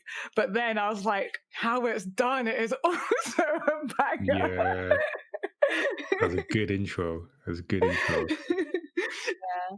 And then like Takedown, even though like the like in it, it's like maybe this is too harsh, but it's just like it's just fire, it's so much energy. And then your idol, oh my god, the airiness of your idol, but also like as someone who makes content online, there is something magical about this song that like and like like someone messaged me the other day, and this song literally came to my head because I feel like I have so much power over them because they idolize me so much. Like it's not even like the person knows me in real life and they idolize me so much. And like I'm like, if you're gonna put me on this like on that pedestal, and Let me take your soul. yeah, like. And then Soda Pop is obviously like this one took a while to warm on me. Actually, this was my least favorite for a while, Okay. and I only added it to my liked songs 2 days ago. Okay. Yeah, because at first I was like, yeah, it's cool. It's like this is very like kind of like Pop. the Poppy. most commercial pop. Yeah. This is what I think of when I think K-pop. Like that song. It's so commercial pop, but it rubs off on the on shoulders. you. The shoulders will get you. I feel like I was so roomy towards the song, and now I'm Bobby. Yeah, I'll leave it at that because otherwise I could actually talk about all of these songs like non-stop. I love them. I absolutely adore them. How about Lisa, Tony? I like Golden, yeah. Yeah. Golden was the song that I was like, you know what, I got to figure out how to play this. And I think you do get, so when you learn to play a song and you see the patterns that are in there and the chords, I don't know how much musicians you are in there, but you get to see a little bit of how they're shifting and changing and telling a story with even the musical compositions of things. Just from switching some chords in the progression early on and then changing it by the time you're at the end, this duality sort of thing. And it's a well, like thoughtfully written song, not complex, but again, just like the theme for the entire thing. Yeah, very uplifting. Very, thoughtfully put together song in terms of how they've arranged it. The lyrics for Golden are just so powerful as well. Yeah. Like, oh my god, just the line of like, I'm done hiding, now I'm shining, like I'm born to be. Like, just I think especially like as a woman where you're told to, there's a lot of like culture that's like, just suppress yourself. Like, don't be too much. Like, and it's something that I've experienced, like, don't be too much. Like, don't show yourself really. Like, okay, we get it. Like, I like spent so much of my life like suppressing myself, and this is like, forget that. I'm sorry. I'll try not to cry too much. I just and it's like that hit when because when Zoe, I think when everyone was caught up in the Demon King, and she was like, she had the line, it's like, I'm too much and not enough. That's deep. Yeah. That's heavy. Yeah. But unlike you, Tazziii, Soda Pop, for some reason, I'm like, what the hell is this song? But I kind of liked it right away. Yeah, no, that gotta be right. Yeah, it's like, okay.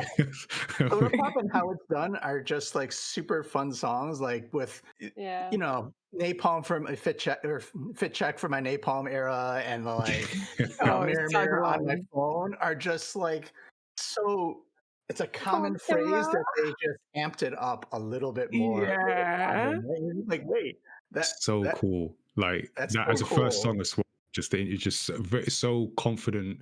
Obviously, it matches the moment, and yeah, just that brings you in. I've never worn mascara, but man, those lyrics right there hit. Yeah, I might try. I love the rap, just because it is an all girls band, and they're so cool. They're very cool. But they're like they're super cool.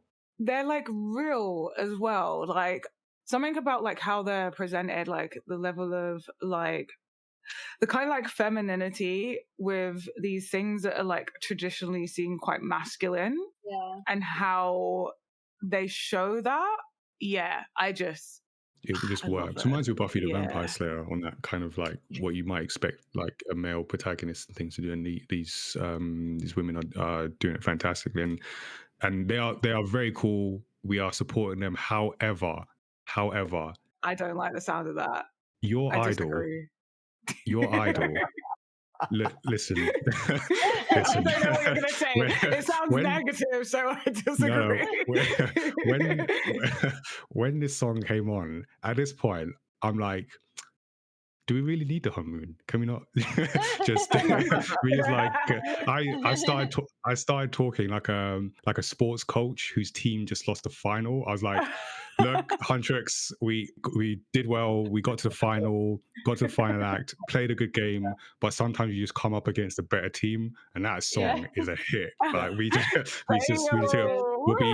come back. We'll get them in a sequel. Don't worry about it. Like, it's okay. I was like, that song is fun. That's my favorite song. That song. I don't know what it says about me. Like when the demons are about to take over, but that song is like, let them have it. Let them have it. I was way too Team Huntrix. Like Team Rumi, to be fair, at this point, to fully appreciate the song. I thought I was. When my first watching, I was like, nah, I don't even care. Like, I was like, yes, good, but nah, Huntrix, like, and then it wasn't until after, and I was like, oh yeah, it gets you. I like this song.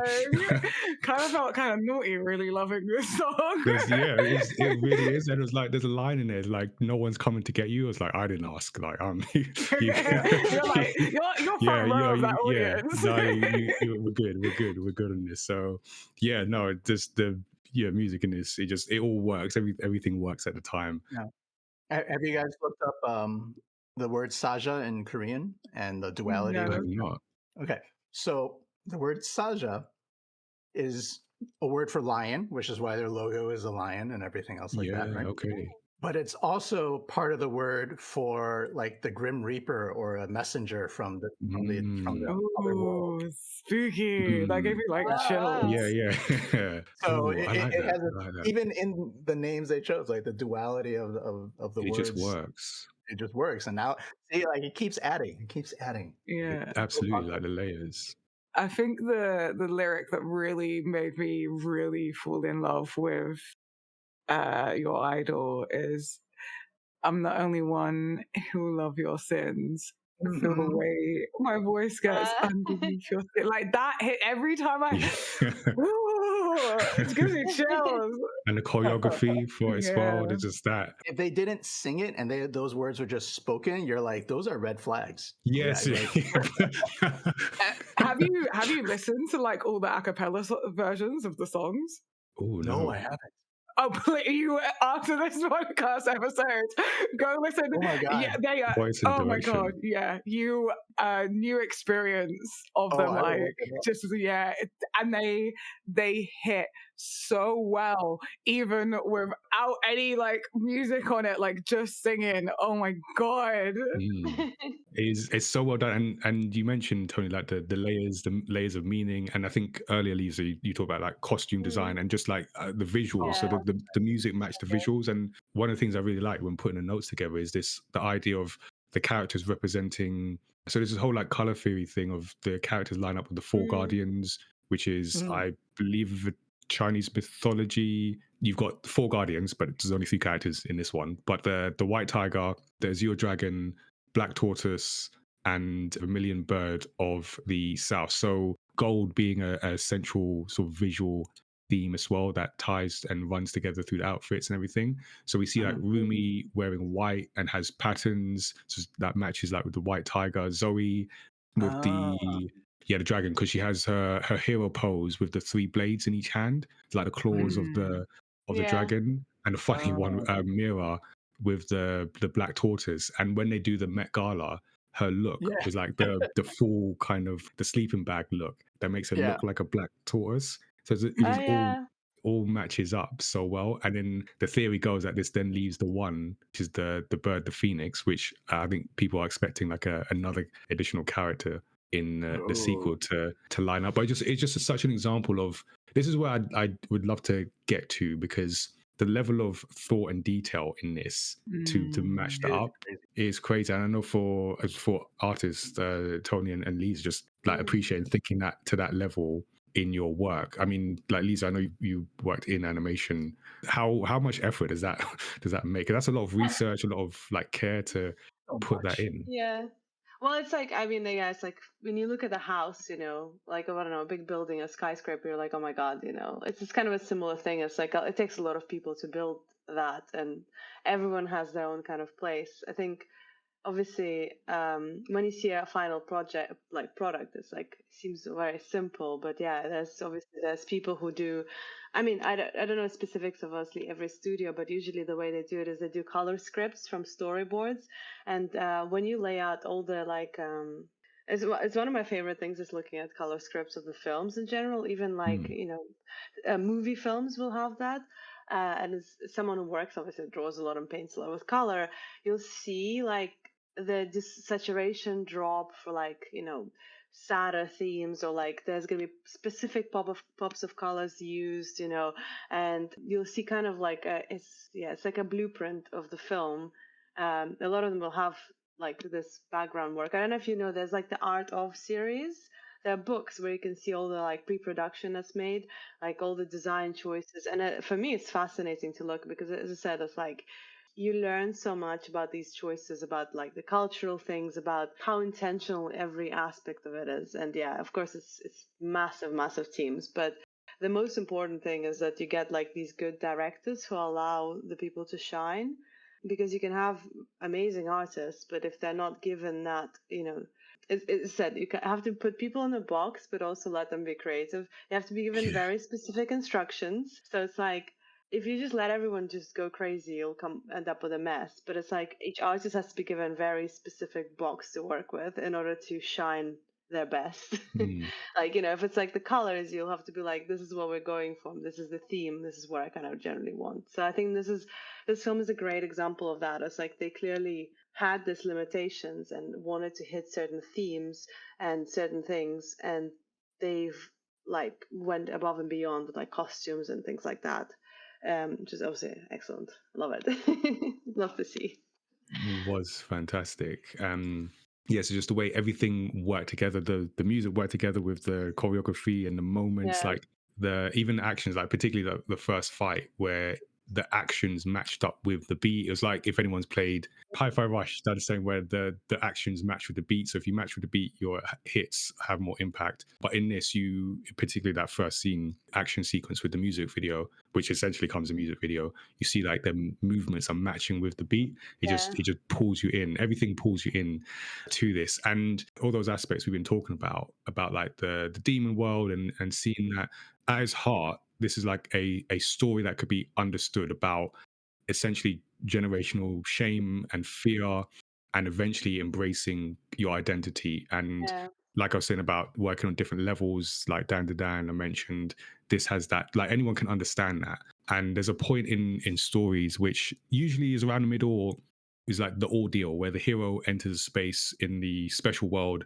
and confronts death or faces their greatest fear. And death doesn't necessarily need to mean actual death, but whatever that represents in the story. So Yeah. here we have Rumi's, her worst fear is that her origins will be discovered. Like you see from the beginning, she's like, oh, she's covered up and the patterns are growing, and she's scared people will discover her, and they do, and it Yeah. almost destroys her in the process. And you see it from over the runtime, like the film essentially becomes darker up until the idol, when I just gave up and submitted Yeah. to Soldier Boys. But you see, because at the beginning, even the Soldier Boys themselves are a good representation, because when they are introduced, that's like the most K-poppy bubblegum or literally soda, Yeah. and then they end up with some dark, some very dark songs. It Yeah. feels like a boy band art, because boy bands have that as well. They come in like, I'm thinking like Backstreet Boys and NSYNC, again old references, but Yeah. they come in like light, and then Justin Timberlake goes and makes songs with Pharrell, and then now Yeah. it's a different vibe. But yeah, so that was a good example there. But yeah, so and then by the end, it is about that everyone's inner demon comes out, and they almost succumb to it. And I felt that really hit as well. So, and the bit that really hit me is when Rumi goes back to her, is it her aunt or guardian I've just referred to, but Celine, who essentially is Yeah. the one closest to her, that tells her, hide who you are, to your point, Tazzy. Like, don't tell anyone, they will shun you for this. Mm. And that moment, that's a powerful moment they have together before Rumi comes back in and embraces herself. So I was just going to say, the thing that I really love about Rumi's arc and her embracing herself is she's not actually told by anyone else to do this. That's Mhm. something she she discovers told on the her opposite, in own. fact. Yeah, it's something that she discovers on her own, is how to embrace both parts of her. I think that's really powerful, and especially because she doesn't have anyone to kind of give her guidance. She's the first of her kind, as far as we know.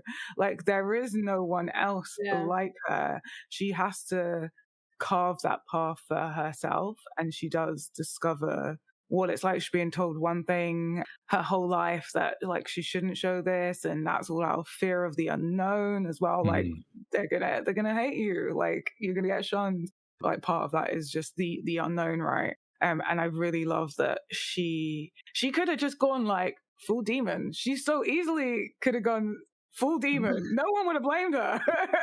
Yeah, that's what they would have Yeah. expected, in fact. Yeah. And for a bit, it seems like that's where she's going. But no, she discovers on her own, like, to embrace both those sides, and like to see more than what meets the eye, I guess, of everyone else. Like, it's very empathetic. I like the gravity of situation, because it's like usually there's an instinct to go and be like, no, it's okay, we love you still, it's okay, we'll do this together. They didn't do that. I No, mean, they their rejected voice her for a moment. true. I mean, her aunt or whatever guardian was actually kind of, to some extent, right. She wasn't accepted right away. It was after she No. accepted herself and was able to kind of, I don't know, like maybe I don't know if it's inspired or with, or kind of like she's made it work for herself, and that's when she was accepted. But the thing is, if she kind of was insecure about it, and I think she was like let it consume her, people would have shunned her. You know what I mean? It's like And they did. Her like two whatever friends. They didn't come back to help. But she also wasn't shunned because of her demon marks. She was shunned for lying to them, for not trusting them. Oh yes, They were hurt because they would have, and she lied. So then they're like, well, how can we trust you? You're a demon, but you lied to us about it.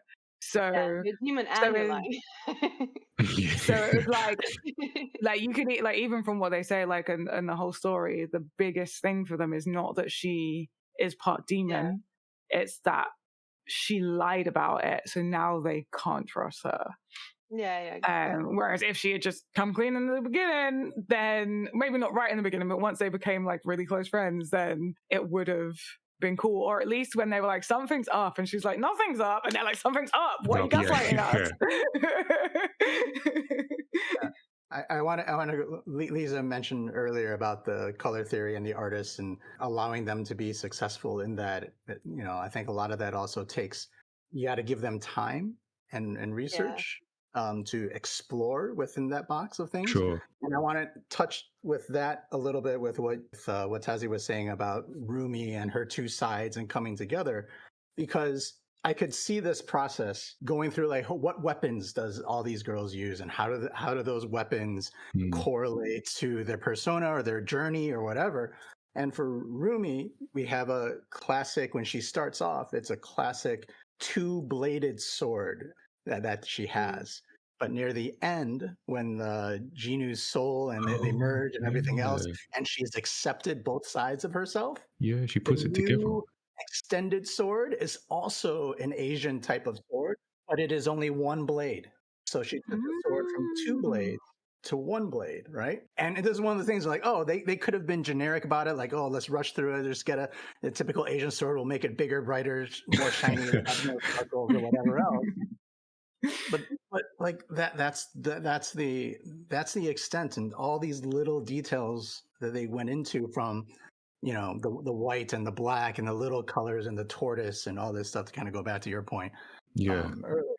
You need time to explore within the box so that the creatives can shine and really think these things through, and not just take the first option that comes through, right? Yeah. Very good point. But I'm gonna have to watch this. I mean, I didn't even clock that. Yeah. I need them to bring it out on DVD. I'm so annoyed that it's Netflix, so it's very unlikely it's going to get something like that. Yeah, we need to protect it. So I just think it's just very well made, very special. I mean, we've spoken a lot about the different characters. I'm interested to know, I think Tazziii, you touched on this, but of let's say of the three protagonists, or maybe anyone else, who resonates most with you and why? I definitely had a Rumi Mira vibe. Yes, they all resonate. Oh, yes. Such a mood. Oh, I feel like it's less of like who do you resonate with, and like a ranking of who you resonate with the most.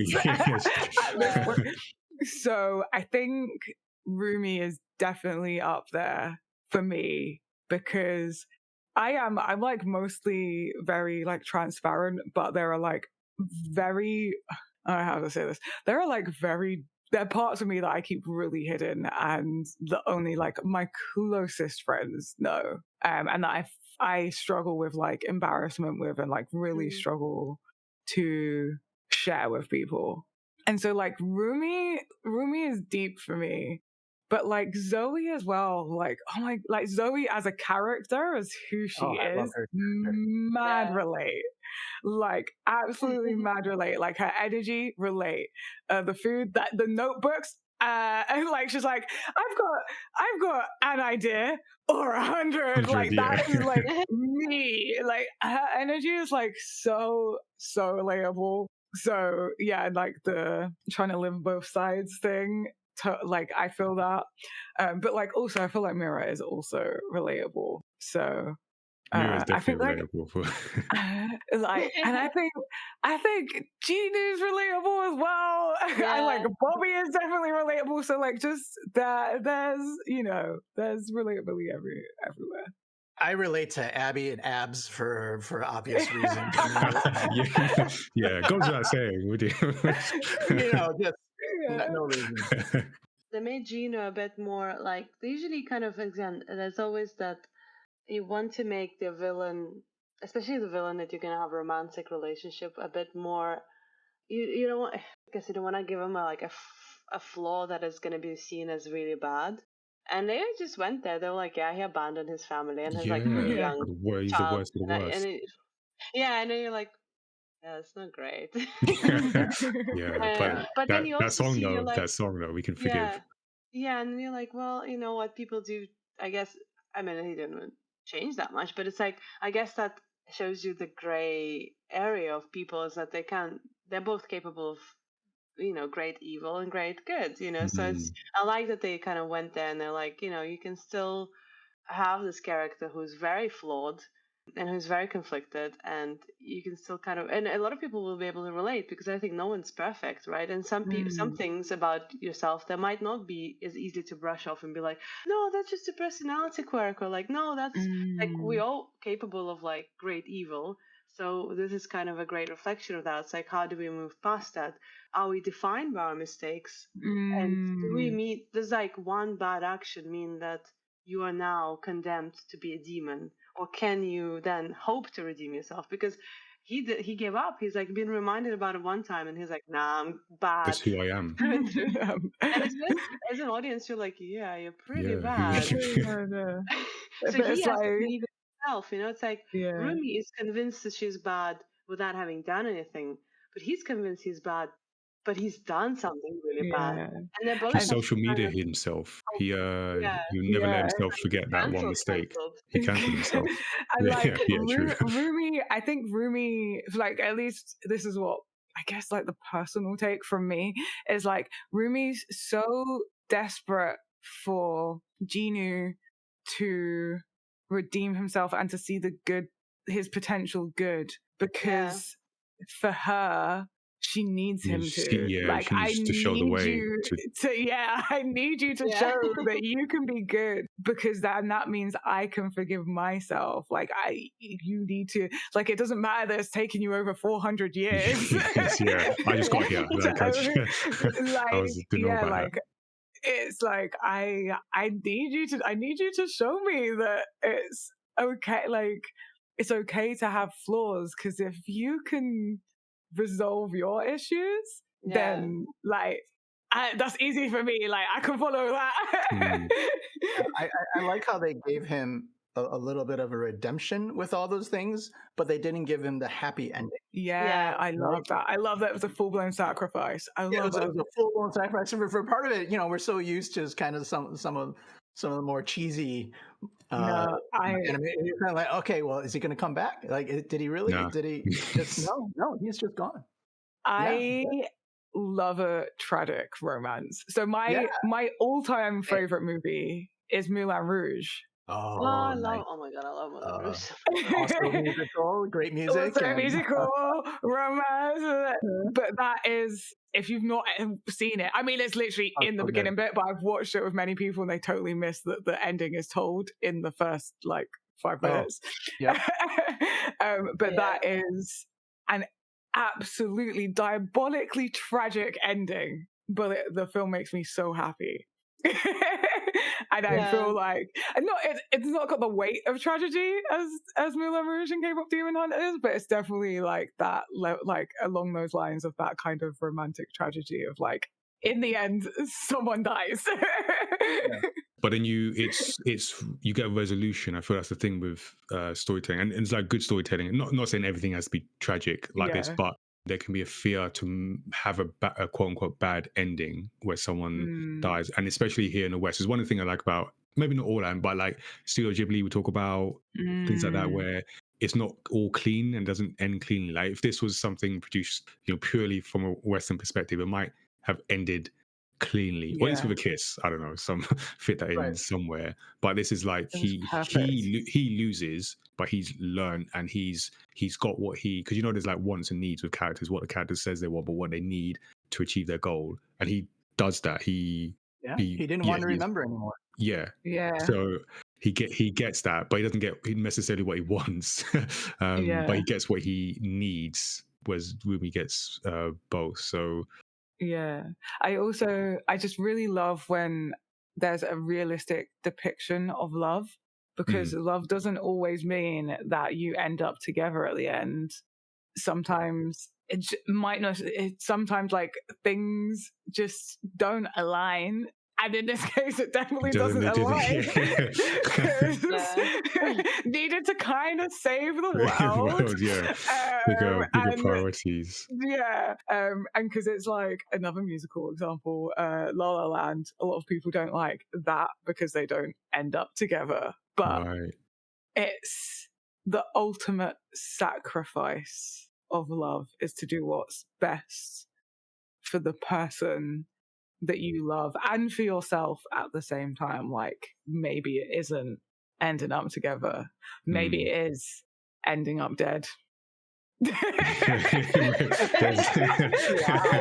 that. That's that pep talk. In Gino's case, but to be fair, he is a 400-year-old demon, so he had a good one. You got to know when your time has come. Yeah. I said that was like a temptation to redeem him, I guess, but it's like they gave him a pretty hard to redeem thing. Just as I said, I liked that it was quite not a good thing he did. Yeah. And there was a character that I felt exemplified the mix of like comedy, but very important to the narrative, which is the doctor, who they go to because Rumi's losing her voice. Like, we know a guy, he's got a potion or whatever, and they go to the doctor, who's like quirky, and he looks at her. She thinks, you know, he's gonna examine her medically, but he's like, I'm gonna stare at you intently. And then he has what I feel is the line that essentially summarizes the whole story, which is, in order to heal a part, we must understand the whole. That just sets off like the self-discovery and Rumi's arc about ultimately accepting, like understanding it and accepting who she is. But same for Ginu to an extent, so he doesn't get a happy ending. But then we have the characters, because there's a trio, but Rumi's like the main protagonist, and others, and Celine in a negative way, but still gets her there, help her understand that, either by supporting her or challenging her, in the case of Ginu and Celine. And then, you know, we see friendships like trust, that, like, again, the trio, they support each other, they challenge each other. What I really like about, they all have different reactions to Rumi, and Mira's reaction of just, something's up, I'm just going to keep prodding, I'm going to keep poking because there's something's up. And then Zoe, when like she catches up to everything, I think she has a line that's, you know, we can't do this without you, we need you. And then there's a great moment where I think it was after the discovery, they all sort of reveal their worst selves to a certain extent, and why they all need each other. And I feel like that's it's an important thing anyway. But if you imagine this is like a film pitched at like younger audiences, and perhaps I'd imagine more female audience, like young girls watching that, and just that moment of like, this is who I am, not everything is perfect. To your earlier point, Lisa, just like, we're not perfect, and this is us being imperfect, but we all work together, and we need to do this because we need the honeymoon and everything. So there's that. And then, like I said, the battling inner demons, like, a lot of that will go over kids' heads. I remember I was in a workshop and I mentioned Inside Out 2, and one of the kids was like, oh, is all right. And I said to him, like, that thing about anxiety, you give that a few years, that will hit for you. You understand that. With that. So I feel like this, you'll get kids who will watch it now, be like, it's great, and the demons and and they'll watch it again in 5 years and 10 years and be like, oh yeah, those inner demons, yeah, I know what that's about now. So yeah, I feel there's so many good themes, and it adds to that universal thing, even for what is, you know, whether you listen to K-pop or not, whether you are from Korea or wherever, you can understand those themes. So it does that so well. Yeah, so I mean, there's so much that we can go. I don't know if there's any moment or scene that we haven't mentioned that you'd like to shout, or that left an impression on you. Oh my god, this is the whole thing. Yeah, no, there is a specific. I feel like this is like a less obvious one, so it's worth bringing up. There's a specific shot. You know, the scene where they're on the train and the crack in the thingy, and there's loads coming through, and like just that whole sequence is amazing. But there's one shot, and it's like the Huntrix are attacking, and then all the like demons are like falling in, and it's very zombie movie. Oh yes, yeah. It's very like 28 Days Later, like that, like just piling. Train to Busan, isn't it? Yes. Oh my god, yes. That was a good film. Yeah. And I just think there's just so many good things. Oh, and also, sorry. There's because I've seen so many stuff of this like online, and I'm like, you lot do not pay enough attention. Because Derpy is clearly a symbolic being that everyone's very aware of as a symbolic being. Like Derpy's not just some random tiger. And we see like outside, we see like when Derpy's leading Rumi to Jinu, that he, like, one of the things that he walks through is like a statue of him. So in the real world, people are aware of this creature. And then Zoe at the end is wearing a jumper with like Derpy on, and people are like, oh my god, she's wearing it, but she didn't see him, and it's because it's a symbolic creature. So this is not like, it's not some random ass cat, like it's part of the culture. And then I believe it is based off there's lots of like artwork based off like an actual mythological or symbolic creature. For me, the one scene where I was like, oh, they went there, and that kind of hit, was when Rumi and Celine, they're under the tree, and this was after she like is trying to come to terms with herself, and Celine was like, oh, we know, we can fix this, we can fix you, and why can't you just accept me, right? And that was heavy, and that was that hit me, because that was something that's echoes of a personal conversation I had with my own mother on things. And I know that could be is a metaphor for so many other people, for so many other issues that people have. But that when they did that, I was like, oh, I've had this conversation before. So that was very very, very heavy moment, but important as well to that narrative. Anything for you, Liza? Yeah, no, I absolutely kind of felt the same. I like that there's that. Like, for me, it's the overall that it's such a like classic story, I guess, of like, a demon being a demon can stand for so many different things, or like not being accepted. And I like the duality of like having actual flaws like Gino and being branded a demon, or having something that is perceived by society as a flaw and being branded a demon, and those two things being kind of almost the same. Because Rumi hasn't done anything. She was born with this flaw, right? She's innocent. Unlike Gino, who's made an actual, a bad choice in life. Yeah, and I continue to make them. So, it's like, and they find comfort in each other, even though they're both very different on why the society, well, like, for Rumi, I guess it's metaphorically, society branded her as demon. Because at the end of the day, like, her kind of fear is valid, because, they are fighting these demons and people do see them as bad. But she has to kind of find out for herself as to why certain people are perceived as bad, and like that she's actually doesn't have any, like, just because she's born like that doesn't mean that's evil, Yeah. Anyway, I really like that. One of the questions I had about the train: did those people just die? And then I had a flash from that. I was like, because I sat there and I was like watching it with my 2-year-old daughter, and I was like, well, obviously she went right over her head. But I was just like, like, really, I don't know. Really good point. Another really good detail, and like great way to make it like it's still very dark, but for younger audiences that just aren't going to get it, like it's fine, like they're just not going to get it, so they're not going to get negatively affected by it, because they're not going to think, oh, just those people died. We have to live with that. But they make wait, am I mixing? No, I'm pretty sure there's like, I might be mixing shows. Missing people's posters. I'm sure there's a shot. I think they were missing. Yeah, at some and point. like a thing of like over the radio or something of like the X many people have gone missing. Like it's very subtle. Like to the point where I'm like, wait, was that in this? Like, but no, there was. So I think that was a really cool way to like comment on how severe this like demon invasion is.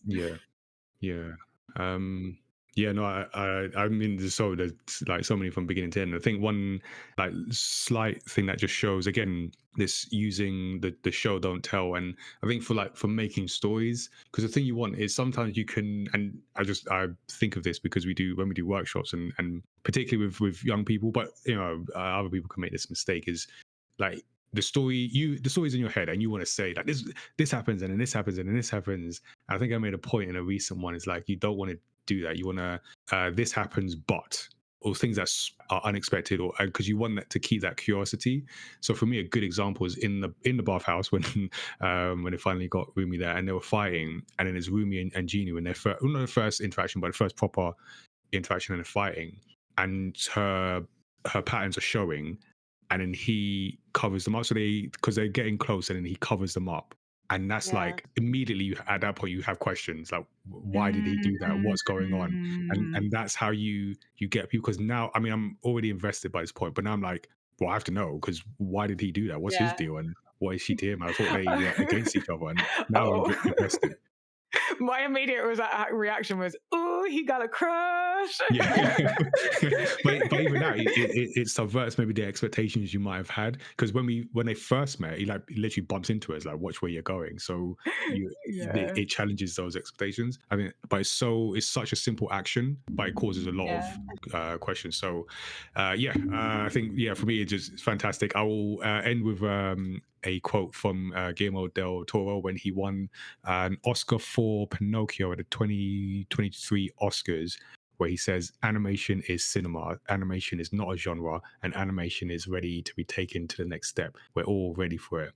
And I feel this is an example, to Tony's point about your dad, is where you can show people it can move people. It can, specifically the shoulders, but other parts as well, and just like get those emotions in this medium. I think there's a lot of people, particularly here in the West, we view it as, animation is, just for kids, but it's so much more. And to borrow a phrase, I'm preaching to the choir, but you guys know what I mean. So I just think this is a really well done and a very special film that has been made here. So that's our discussion on K-pop Demon Hunters. I'm sure we'll be back when they bring out the sequel or whenever that is. So so listeners, let us know your feedback on this stories episode. What did you like? Which song was your favorite? All of them, I imagine, but get in touch. Before we end for this episode, I just want to give the storytelling tip. Each time we do a deep dive on the podcast, I like to pull out a storytelling tip for others to consider when making their story. So this is a consideration from someone who also creates stories and likes to learn from the techniques or mistakes of others. For today's episode, I wanted to discuss working with 3 protagonists, or 3 or more, but specifically 3, because it's something that is obviously central to this story. And I've spoken about ensemble casts before, where you get different perspectives within a narrative through multiple protagonists. And it's an approach that allows the audience to form attachments not only to an individual arc, but the dynamics between the characters. Ensemble cast can be rewarding, but there are risks. So overcrowding is a risk, so that can leave some characters underdeveloped. Fragmentation is possible when all the threads don't match up and you get scattered narrative, and or maybe like some characters get more weight than others. A trio has the potential for the tension, the humor, exploring the themes, and also some of the risks, but in a more focused way. Because I don't know what magic is behind this, but 3 is like the smallest number for our brains to discern a pattern and recognize it as significant. And you see it across cultures: 3 Little Pigs, 3 Blind Mice, Goldilocks and the 3 Bears. It's just that power of 3. And yeah, it's a good thing to explore in a story. So in K-pop Demon Hunters, we get this, and a good example of this is a trio of protagonists who embody contrasting strengths. So we get perfectionist leader, a vulnerable dreamer, and the rebel with the tough exterior. And then we see those different perspectives in this supernatural plot, as well as the themes of like identity and fame and friendship. But the narrative is also cohesive because each protagonist advances both the personal stakes and the collective mission. So we avoid that fragmentation because it's just so like solid and focused. And then in this particular story, we see how each character in the three can relate to each other differently. So, for instance, we see some of that in the character relationship with Mira, who's the one to delve and prod into the growing secrecy of the ambitious leader Rumi, with Zoe sort of aware but not quite aware to the same extent, while also holding her own insecurity. So everyone's relating to each other in a different way, and the two-way relationships are different as well. And all those insecurities contribute to the overall theme of dealing with your own demons and the way that friendships can help get you through those troubles. So we see these in other stories. So with the whole like magical girl trope, Sailor Moon being a great one, with each character there like has a clearly defined personality and color as well, and that helps them make them more memorable even within a large group, but it then also allows you to explore those dynamics of like identity and adolescence and female friendships again through different lenses. And that's the key thing. So one character's struggle can illuminate like universal themes that are relevant. So here are 4 things to consider when building trios or maybe larger ensembles in your story.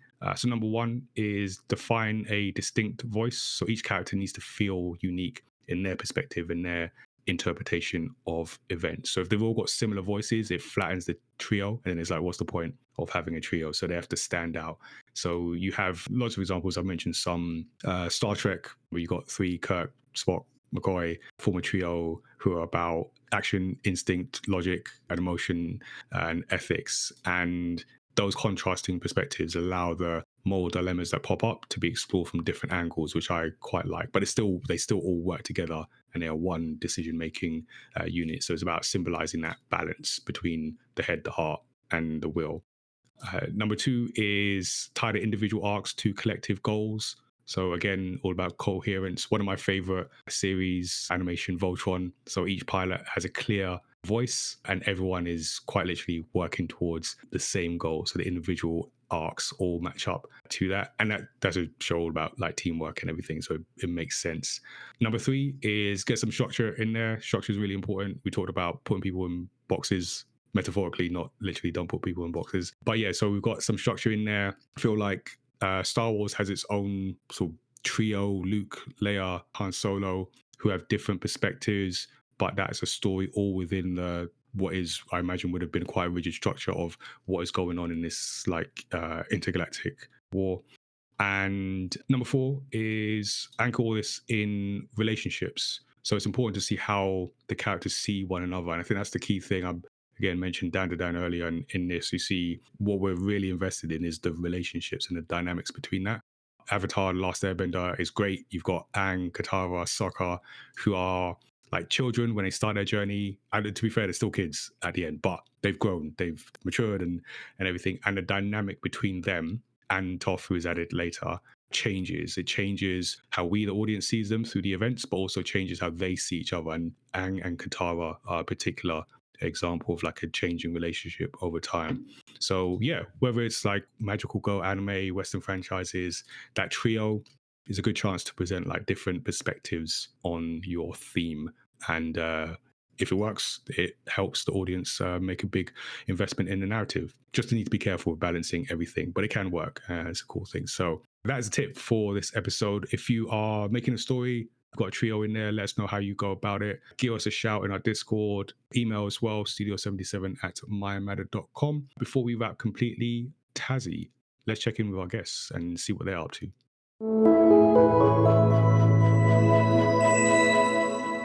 So I'm going to start with Liza. I'd love to know about any latest news or interesting projects you've got going on, and then also if you could let our audience know where they can find you online. First of all, yeah, thank you for amazing podcasters again. I am Siberian Lizard online. I'm on Instagram, Twitter, and TikTok, YouTube, just everywhere, Siberian Lizard. And I'm working on my third book now, so I'm writing it. And actually, there is a trio, so there's 2 ferrets and a girl character. And yeah, so a lot of those kind of tips is great. Great to hear. As I'm going in a third book as well. Definitely have kind of a similar approach to that. And my second book is releasing in November in UK. So that's Memes and Thieves, The Council of Ferrets, and it's the continuation of the story from the first book. And yeah, the third book is the one I'm working on. And also on the 18th of October, I'm going to be giving a workshop at the Cartoon Museum, and that's on how to basically start a webcomic, designing the character, coming up with punchlines, and structuring the kind of the 4-panel format, and finally kind of finishing touches. It's all ages from A+, but probably leaning a bit younger. But I'll obviously tailor to each visitor. So if someone wants to kind of hear more advanced things, that's what I'm going to tell them.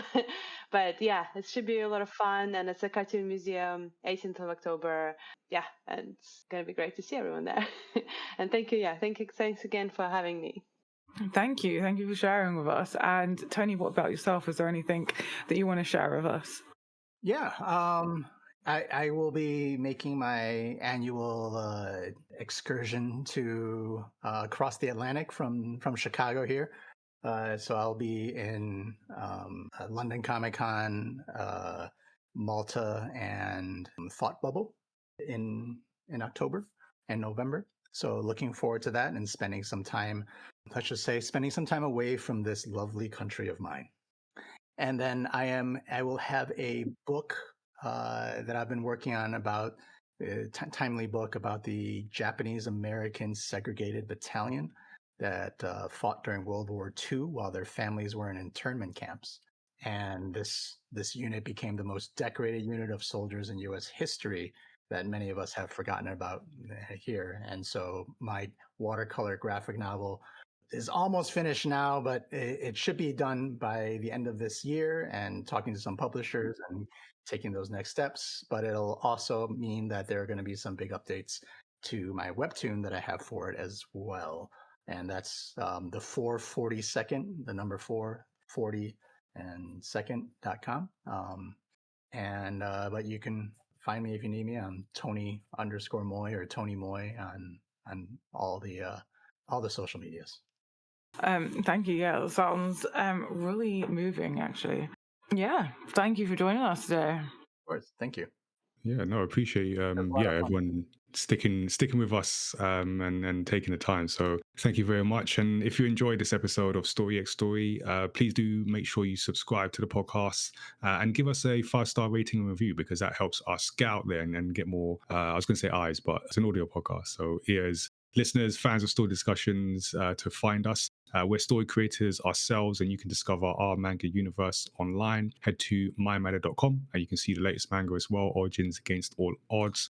You can also join our Discord and connect with us in between episodes, and also get a heads up on changes that are coming to the main website and the Discord as well. And be part of the Do I Look Like a Gamer video game representation campaign. Like I said, we're going to be at Comic-Con promoting inclusion and diversity in video games. We'll be on stage as well, talking about the indie game journey with indie game developers. And we've got other plans to store for the rest of the year and certainly for next year as well. So yeah, check out looklikeagamer.com. As for the podcast, we release new episodes on Thursdays, and those include video game discussions, interviews with creative practitioners, and deep dives into stories across pop culture. You can always give us a shout directly. Our email address is studio77@mymanga.com, and our website with links to subscribe is mymanga.com/storyxstory. So thank you for tuning in. And until next time, stay safe. And remember, you may have abandoned your family for fame and fortune, but you can still be my idol, because that song is an absolute classic. Down the home room. Take care, everyone.